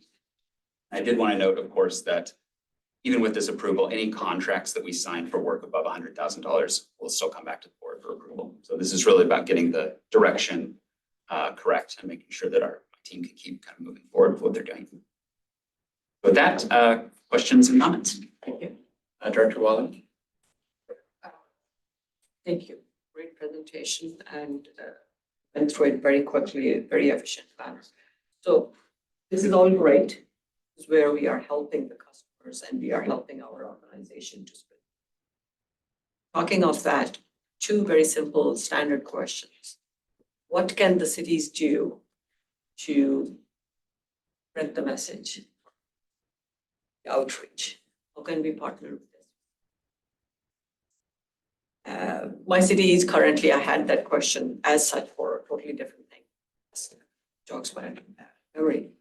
Second part is when you talk community specific grants, does each city need to be a matching?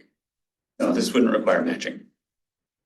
So any kind of projects, any scale, if it fits, then that's good. If it fits the shape of eligibility criteria that we define, yes. That's great. And how are we putting all of this together on our website so each city can essentially send a link to their residents to see here are the incentives? Without us doing more work in every single place. So I think I think that ties to your first question as well, is like what can cities do? I think so, we're doing a certain amount of marketing and outreach ourselves around our programs. We're pushing that out. And we already work with each of your cities on sharing some of our material, asking them to share it, things like that. So I think we'll continue doing that. We're also, as I said, revamping the website. And so we're looking at how we continue to kind of make that customer journey and process better and funnel people to the programs. And so I think as we do that, we'll continue to find ways maybe that we can leverage your cities to help us drive your customers there and just make that really easy. So we'll keep working with you and with your team. Thank you. It actually ties in with what we were talking a few weeks ago about the city. Because the more information, the easier it is for each city to spread the message, the more customers use the programs. That by itself accelerates. SVCE gets the benefit of it without having to do it at. Thank you. Director Tyson? Last night, we had a very interesting and targeted to this discussion with our Environmental Initiatives Committee at our town. And talking about how do we do the communication outreach, how can we partner with local cities as well. Tony Yulo attended our meeting, which was great. He gave us a bunch of information there. And then he also attended the portion where one of our committee members had done a side-by-side comparison of our town with Palo Alto. And Palo Alto's very involved concierge kind of service where they say, here's a fixed price to do this. Because our penetration of heat pump water heaters is abysmally low. And theirs is low, but not abysmally low. And what we can learn from that. And did you tweak some of the numbers on the slides? Because I had 16 million where you had 14 million. Are these the same numbers? They're the same. Okay, they're the same numbers. Well, anyway, I think I heard a little birdie told me that Peninsula Clean Energy was putting $20 million into this turnkey. Yes, and so if we did 21 million, I wouldn't be sorry. I'll make a note of that. Thank you. Yes, and actually, thank you for teeing that up. I should have mentioned that on the slide. We have been working with Peninsula Clean Energy on that. And so our vision is that actually we'd be able to move forward with a contract for that. I think very shortly. And we would have a consistency across the two territories, which would be really exciting. Thank you. A quick question, comment. like the concept of e-bikes and happy to see, we've talked about it before, I'm happy to see that moving forward.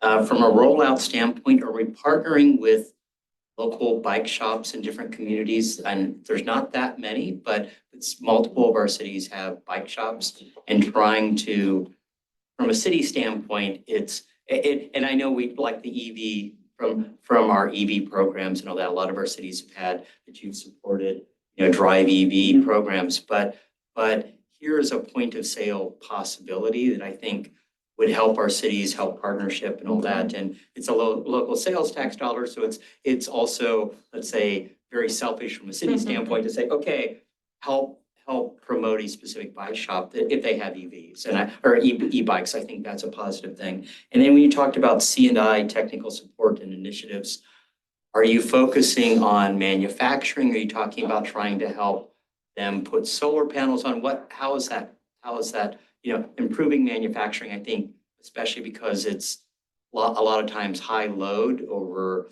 and maybe it's 24 hours, maybe not. But I do think that there's a very positive thing from that standpoint. What's the C&I technology support? And I could answer that, but instead I'll just have Adam answer it. Okay. So we're splitting it between commercial and industrial. I would include ag, but there's only 2 of them. And if they want to participate, great, they're more than welcome. Right. But what we're looking for really is carbon reduction. So energy efficiency suits that. Fuel switching and electrification suits that. I'm not really looking for solar and that sort of thing. Okay.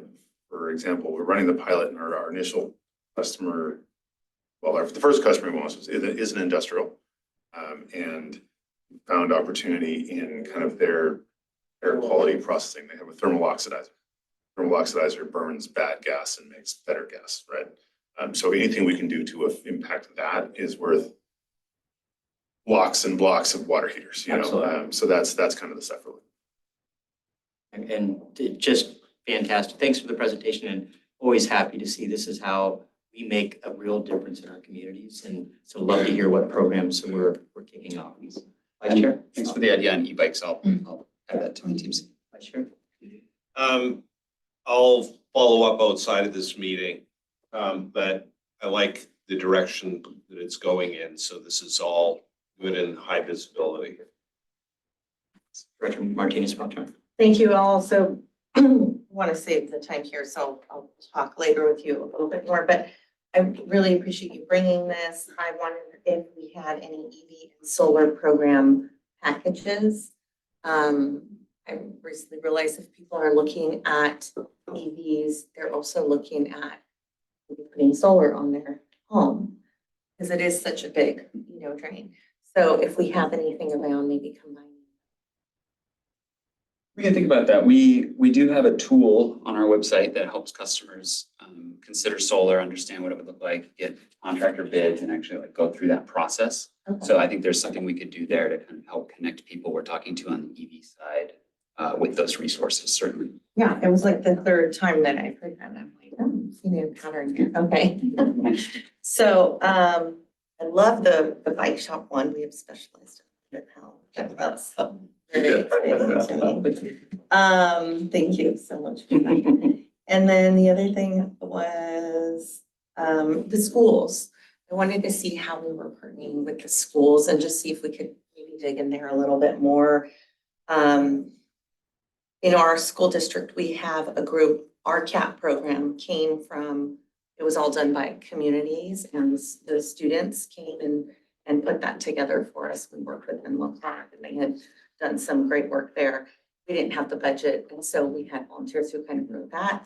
And it was really pretty fantastic before we took it to the city, and of course they ran with it. But seeing that our school district is now doing a lot of work with some of these same students, we're helping them with their CAP plan, and just wondering if we have some funding that we could provide to support that, maybe in all of the school districts would be a great partnership for us. We're starting young, we're creating that, education curve early. So I thought that might be an opportunity, and also looking maybe at schools and e-bikes with schools.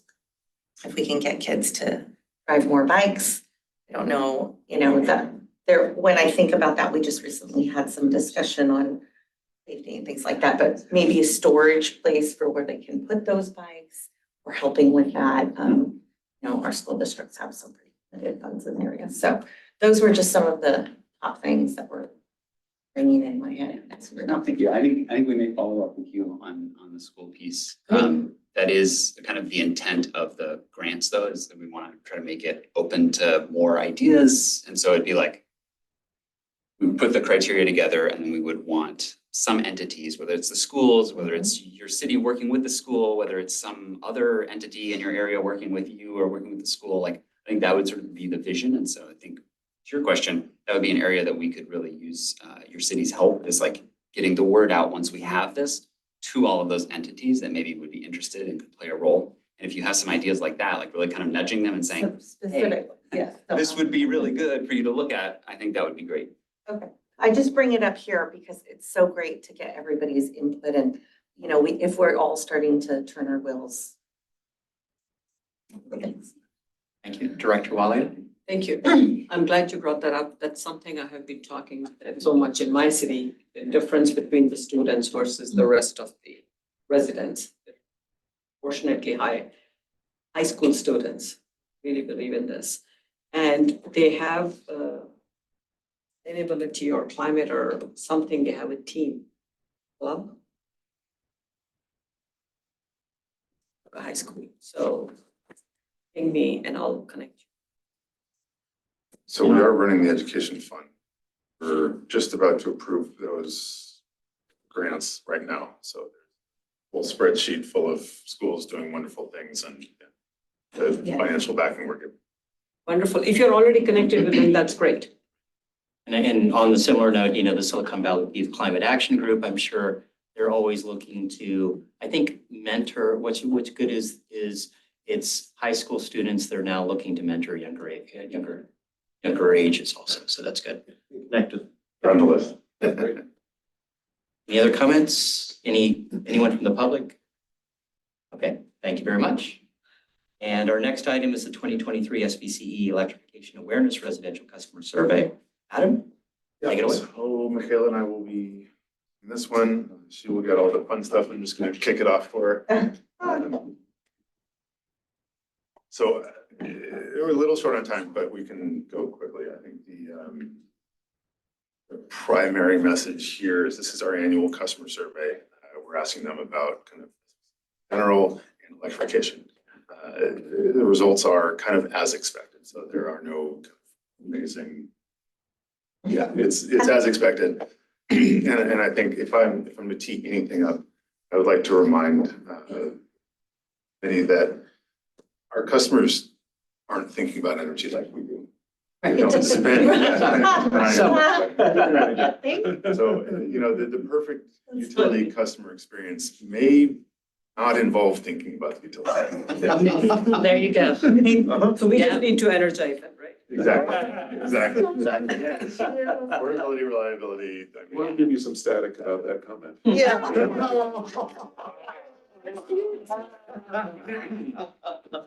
We short circuit this conversation. Yeah, it's where to go.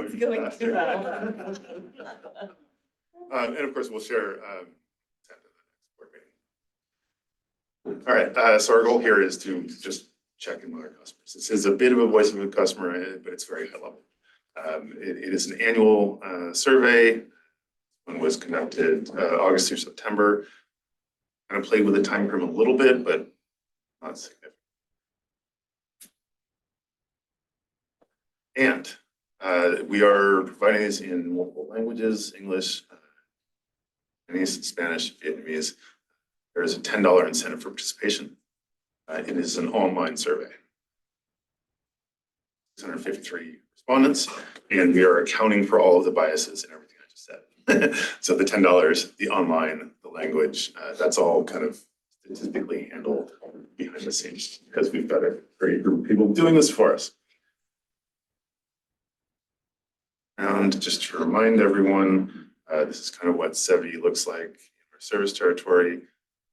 Have a solid distribution throughout both SVCE and by community. So you see that it really kind of trying to evenly distribute across the SEVI quartiles. And then by community, this is really, I mean, that looks a lot like the chart that we've seen many times of our customers by community. It is representative, solid.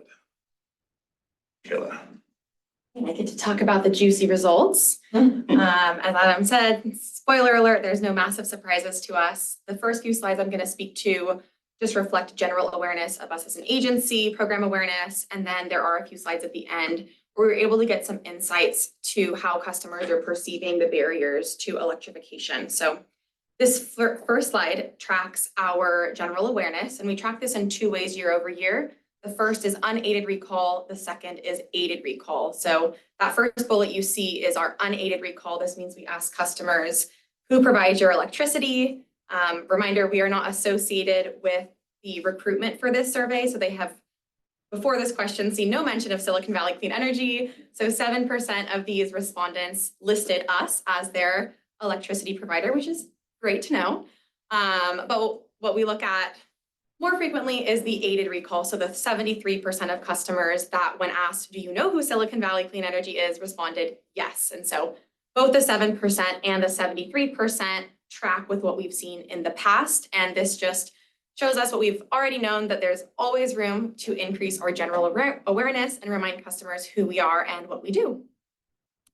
That said, this year, if you look at that second line on this chart, we were super happy to see that 89% of the respondents properly identified us as providing electricity exclusively from renewable and clean resources. And so over the past 3 or 4 years, I believe, we have seen an increase in this number. That's the highest we've seen since 2020. And this likely parallels with the increase in communications that we've started to do since 2020 as we've signed more PPAs, more ribbon cuttings. We have beautiful, flashy videos to show of our fabulous directors with big gold scissors. So this is very much in line with the increase in communications. Similarly, we have seen a consistent increase or a consistent level of our digital engagement efforts. So 22% of the individuals that took the survey reported previously visiting our website. So that's just a little bit less than a quarter of the respondents had visited our website. And then we did want to caveat that 6% of these respondents went to our website specifically for information on EVs. So it's great to see that our eHub, our resources, our education is being used in the way that we are hoping that it's used. And an additional call out is that SEVI4, so that was the, I believe the most vulnerable communities are more likely to trust this information and seek this information from us than some of the other SEVI quartiles. All right, so shifting to program awareness, 43% of the respondents identified that we provide customer programs. And it was great because we were able to track exactly which programs they were able to identify with or identify us providing. So the highest ranking is our efficient electric appliance rebates. This is Future Fit Homes and Buildings for the rebates for heat pump, HVACs, and water heaters. We also have identification for Grid Shift, eHub, and even some of our youth programs, so the education grants and the short film competition that's going to be launching soon. So now I'm going to shift into some of the information we got about how our customers are feeling about these electric technologies. Across the board, we saw that cost, health, and safety were the most important indicators or considerations that customers are making when they are evaluating if they're going to make these fuel switching. You'll see that environmental impact of the 4 scored the lowest. And it's worth noting that customers in SEVI1 reported a higher priority for convenience of appliance over customers in SEVI4. And all of this messaging, so us, continuing to educate on the health and safety and the cost is all key messaging that's consistent with how we're talking about our existing building electrification policies and frameworks. Diving deeper into cost, it was cited as the top barrier in the top 5 barriers for every technology that we asked about on the survey. So that is consistent for each technology, does not vary.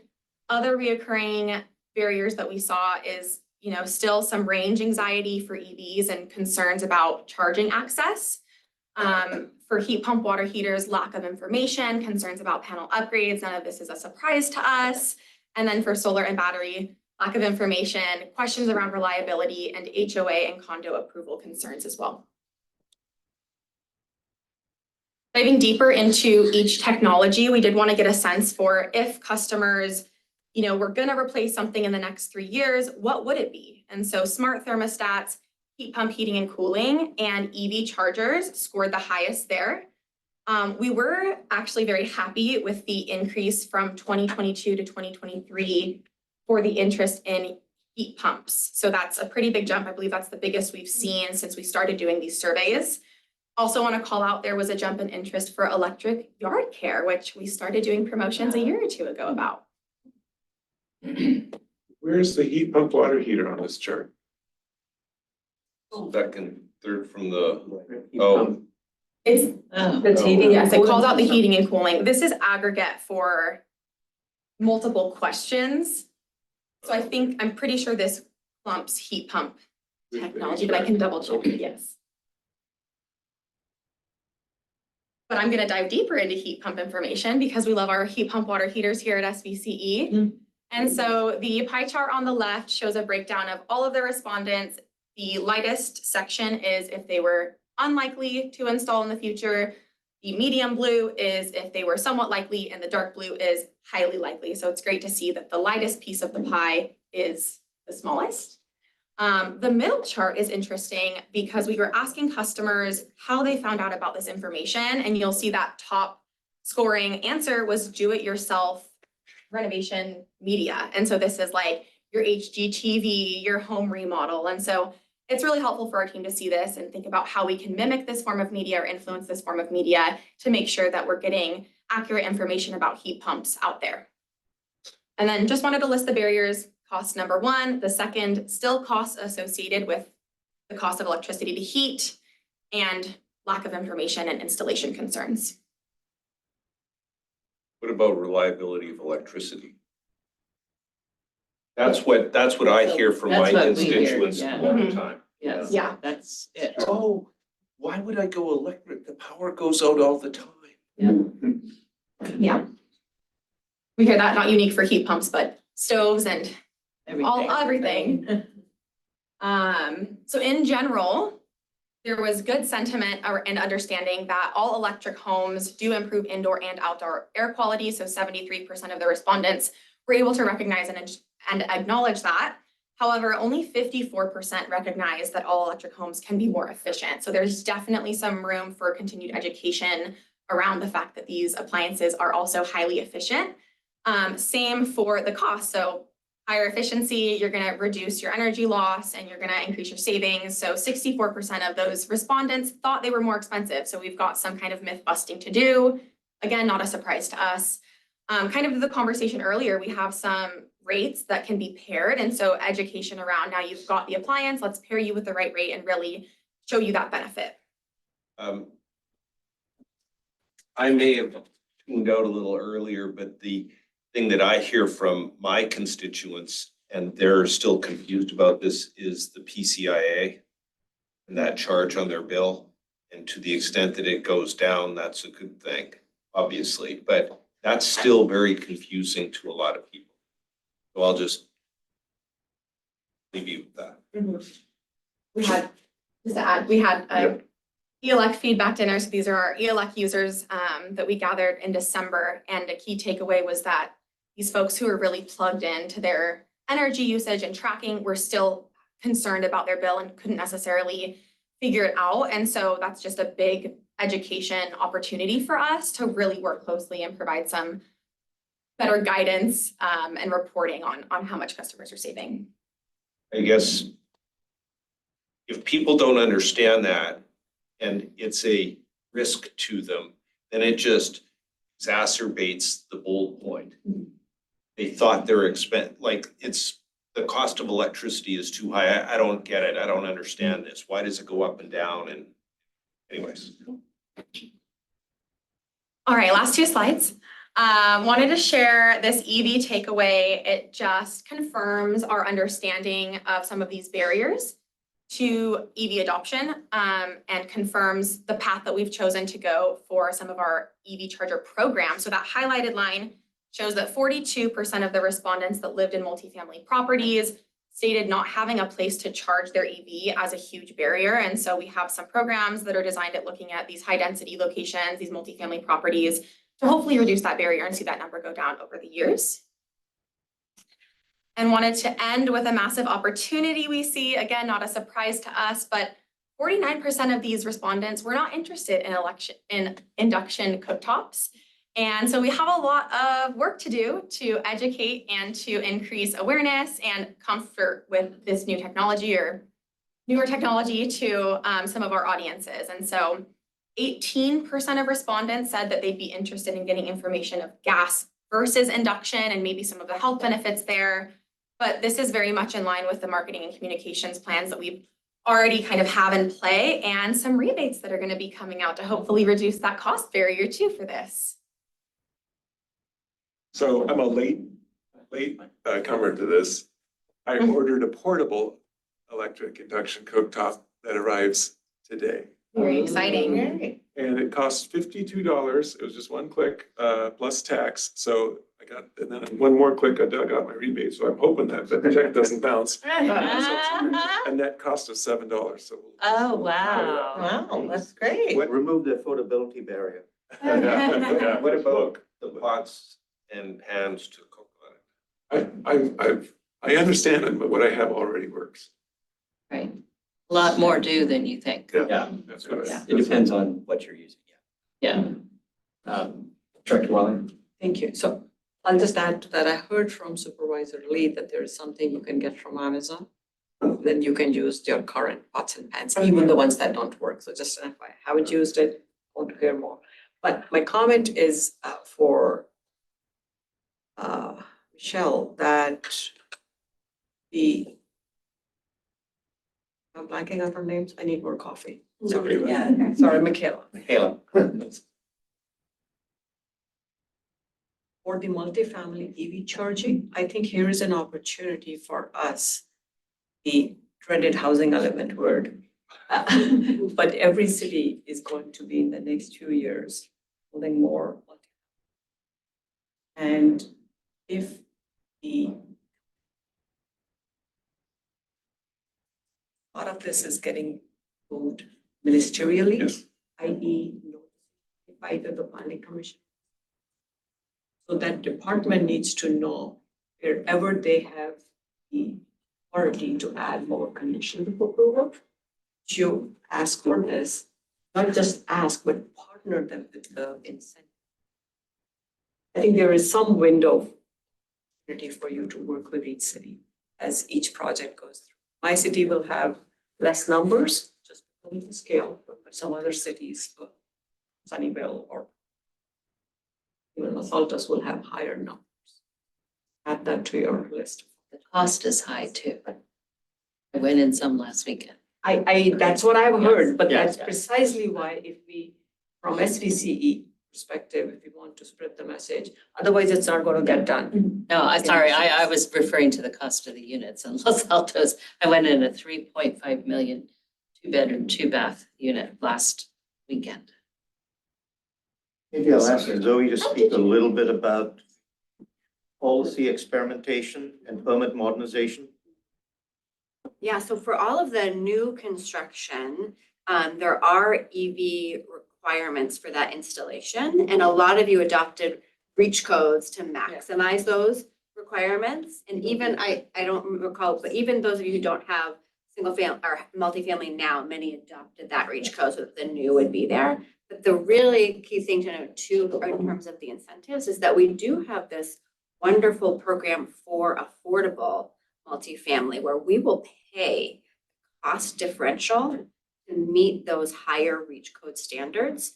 We've actually had a hard time finding developers who are interested in it, but we do have that available. We've done a lot of outreach to planning directors and others, but the extent that you all could help make sure that any affordable developers in your city knows we will pay for that cost differential. You all set aside to make sure that that wasn't a barrier. We have those. Thanks, Zoe, and that's the point I'm making, that we don't get to approve or remember everything at every time. Community Development Department, as long as you keep on spreading the message and reminding them, that's not their first priority. I speak for my city. You will need to basically mind, unfortunately. So I want to tag on and thanks for our all affordable housing development, SVCE, providing the charging. But the problem right now is a lot of the affordable, whether all affordable or partially affordable developments can't build right now. The cost of capital is too high. So our project is not moving at the moment. Hopefully it picks up. But we have this penetration, we have, however many parking units in this place that you guys will help with the charging capability, but that project is stuck with things, and that's That's all other thing. that's Zoe, universal, Can you yeah, but. send, can you send that update of that program to all the board as a reminder? Because I know that, well, I've talked to Justin, I've talked to Adam about multifamily. I didn't realize, so I'm talking to affordable housing developers. We have a project that's about to open later this year on Sunnyvale property. I'm not sure if the developer actually knew that. So Yep. it's our CDD, and especially affordable housing. Usually that at least comes to the knowledge of all the council members in a city that it's being built. So I appreciate that. Sorry. Oh, no, go ahead. Maybe one thing we could also do, I love that suggestion, we'll send it to you, but maybe we'll also send an email to your city managers. Just say this came up in the discussion, so we're just providing it to you. Thanks to that too. And I had one additional point, which is this one that we both apparently went in last weekend. A lot of the new developments are going to be having puzzle lift systems for the parking. It's not going to be flat garage. And so I was there and got a tour by the Klaus puzzle lift guy who was showing me how this thing works. And he says, and it could be planned for EV charging, which means it's not plugged in for EV charging. It could be. And I think now we maybe require that, but we didn't probably when this, or I'm not sure. But the issue is technically that's a more difficult thing, is if you've got this garage that everything's moving around, how do you deal with the charging? So that I would put on your radar as more and more of these developments are gonna have the puzzle lift things. And so how do we how can we help them technically have EV charging? They're all great, and I just had that meeting recently with Tony and Zoe, so thank you, and that's where they were explaining to me this. I think it's great that we make sure and just double down, remind staff, because they're dealing with so much with everything else, as we know. But I wanted to speak to your point about the electric stoves. And, you said that one of the 3 points was health and safety. So what is, the conversation, I guess, with the medical community and getting them to kind of step in? I'm taking my girls all the time to the doctor, right? And at the end of it, it's like, well, here's a prescription for this, or, maybe you want to do that. But it would be great if you've got kids with asthma or you have anything like that, if our doctors are educated and then also sharing that this could really reduce, the impacts that people are health-wise. I mean, that's a great seal for us or for parents as well to get on it.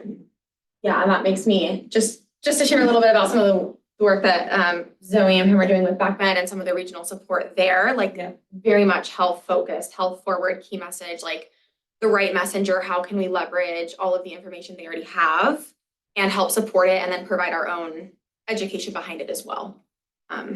Someone with asthma, near and dear to my heart. Yeah. I'm happy if there's no other comments right now to just run through my quick summary slide, and then we'll take any additional questions. Absolutely. Perfect. So just a reminder to recap from the top, we have 73% of the respondents that were able to, once aided, recognize that Silicon Valley Clean Energy was providing their energy, and 89% of the respondents were able to recognize that we're not only providing energy, but it's clean and renewable.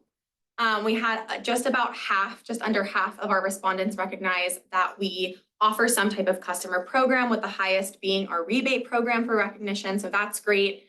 And then overall, the information we heard from customers was concerns around cost, health and safety, and general just, lack of information and education around equipment. And so this is all information that's not new to us. It tracks with what we were expecting and will all be used to influence our future marketing communications. Happy to take any additional questions. Thank you. I have a very quick comment. So it once again says people who know about SVCE, aided will quickly remember that and then know the benefits and the technology option and all of that. My observation fits in with that. We still need to reach the folks who don't know. That's a big segment. Just by talking to residents in my city, they still look at the PG&E bill. Even when they're looking closely, they still think PG&E is the provider. And they are the ones, I'm just thinking of it as the gap that we need to keep in mind whenever we get the opportunity. Because that's the market that we need to target. To spread the message. Not right away, but keep in mind, that's the opportunity. Go ahead. I think let's just come back to that. Maybe it's a side conversation, but I'll go back to what Adam said in the beginning. And this is from my experience too, in lots of research done on utility customers. Utility customers mostly know about us outage. That's how so it's almost like the less they hear from us, The better. the better. So that's one. So that's actually been shown for decades that that's what they want. So that's the point Adam made earlier on. Now, we're just a part of the utility. So there's a lot when we do decarbonization, I could see the reason to do it also. So I think that's where there are lots of ideas that are coming out of this that will change what we do. But maybe I'll just step back and also, when we've talked about this overall earlier conversation today, where can we as a board make the biggest impact? We have 270,000 customers that we have to reach out and communicate and do that. We can spend effort on that. The return you get is not going to be as large as the return on developing policies, because you have control and influence in your city councils to develop policies. So when you think about that, bigger bang for the buck as a government agency to spend time and money on. We're going to do both. But this is where the policy experimentation, permit modernization, the grants that we are providing, you can really move the needle on those things. So we'll do both. It becomes very, very difficult to reach those tens of thousands of customers. And I'll leave you with the last example. I worked for the city of Palo Alto, 100-year-old utility. People would come in to pay their bills and they would say, I want to pay my PG&E bill. So I'm just saying, it is a very, there's only that far you can get on name recognition. It's not the name recognition, it's the fact that we have all these, how to go towards our mission. Whichever way we get there. Right. It's availability of the money that we're providing. Yes. Any other? Martinez Burnett? And then maybe we could have sideline conversation since it's so late, but just wondering what the parameters are for the billing as far as the recognition of SVCE and all of that. Because I think that's a really big place. Understand the connection, where it at and how we are marketed or maybe lack of marketing. I wish I could give you a very positive answer. I know. I know. Utility billing across the country is very antiquated. And I'll just give an opinion too. It's a strategic advantage for the incumbents to keep it that way. So there's actually, when you think about whether it's the e-elect rate or the load management standards or the income graduated fixed charge, there's a lot that has to change the billing system. It's not going to change fast, unfortunately, Yvonne. But I think your point about name recognition and branding we can take another look at that to see what we can do. We are now limited to page, Got a line. we have a line. Yeah. And yeah, we'll take Can another it be a look at color it. line? Can it be, you know? I'll No, just say, I seriously, don't mean to be to let a it wet fall. blanket, but just, Yeah, I hear you. yeah, manage expectations on that. It's just not gonna go too far, unfortunately. The bill won't be that's not the hill we're gonna win. Yeah, Any other comments? Sorry. it would be so easy, but Anyone from the public wishing to speak? we know how that goes. Okay. Thank you all for great feedback, great presentation, and good to hear that at least some of our customers know who's serving their electricity. Finally, final comments from the committee or staff? Director Wally? Chair, so I am happy to share with all of you, Director Martin, that's also there. In Sacramento, Wednesday, we had lobby day on CCA. Had arranged some meetings and Director Hank had arranged 30-minute segments. It was my first experience, 30 minutes room to room, which really 5 minutes max to have a discussion. We split ourselves up into numerous groups. It was a great opportunity to share that SVCE is doing, to meet other folks from other CCAs in the state, as well as to share the reality as Director said earlier, what are the residents feeling in terms of reliability? And the way, this is my personal take, the way the word affordability and reliability is being used, which is great. Some of the challenges that all of us as council members face here with our, I was very happy that I was able to present that, so much so by end of the day, some other clean energy folks. And they felt comfortable that I, as an elected person, could say that, hey, I'm wearing two hats, happy and very proud to be representing SVCE. Same time, what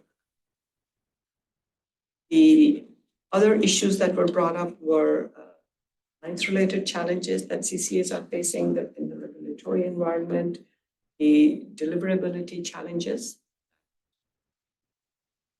in the last year, the other CCAs as well. So it was a great to share, and I think as a team, all of us, we were able to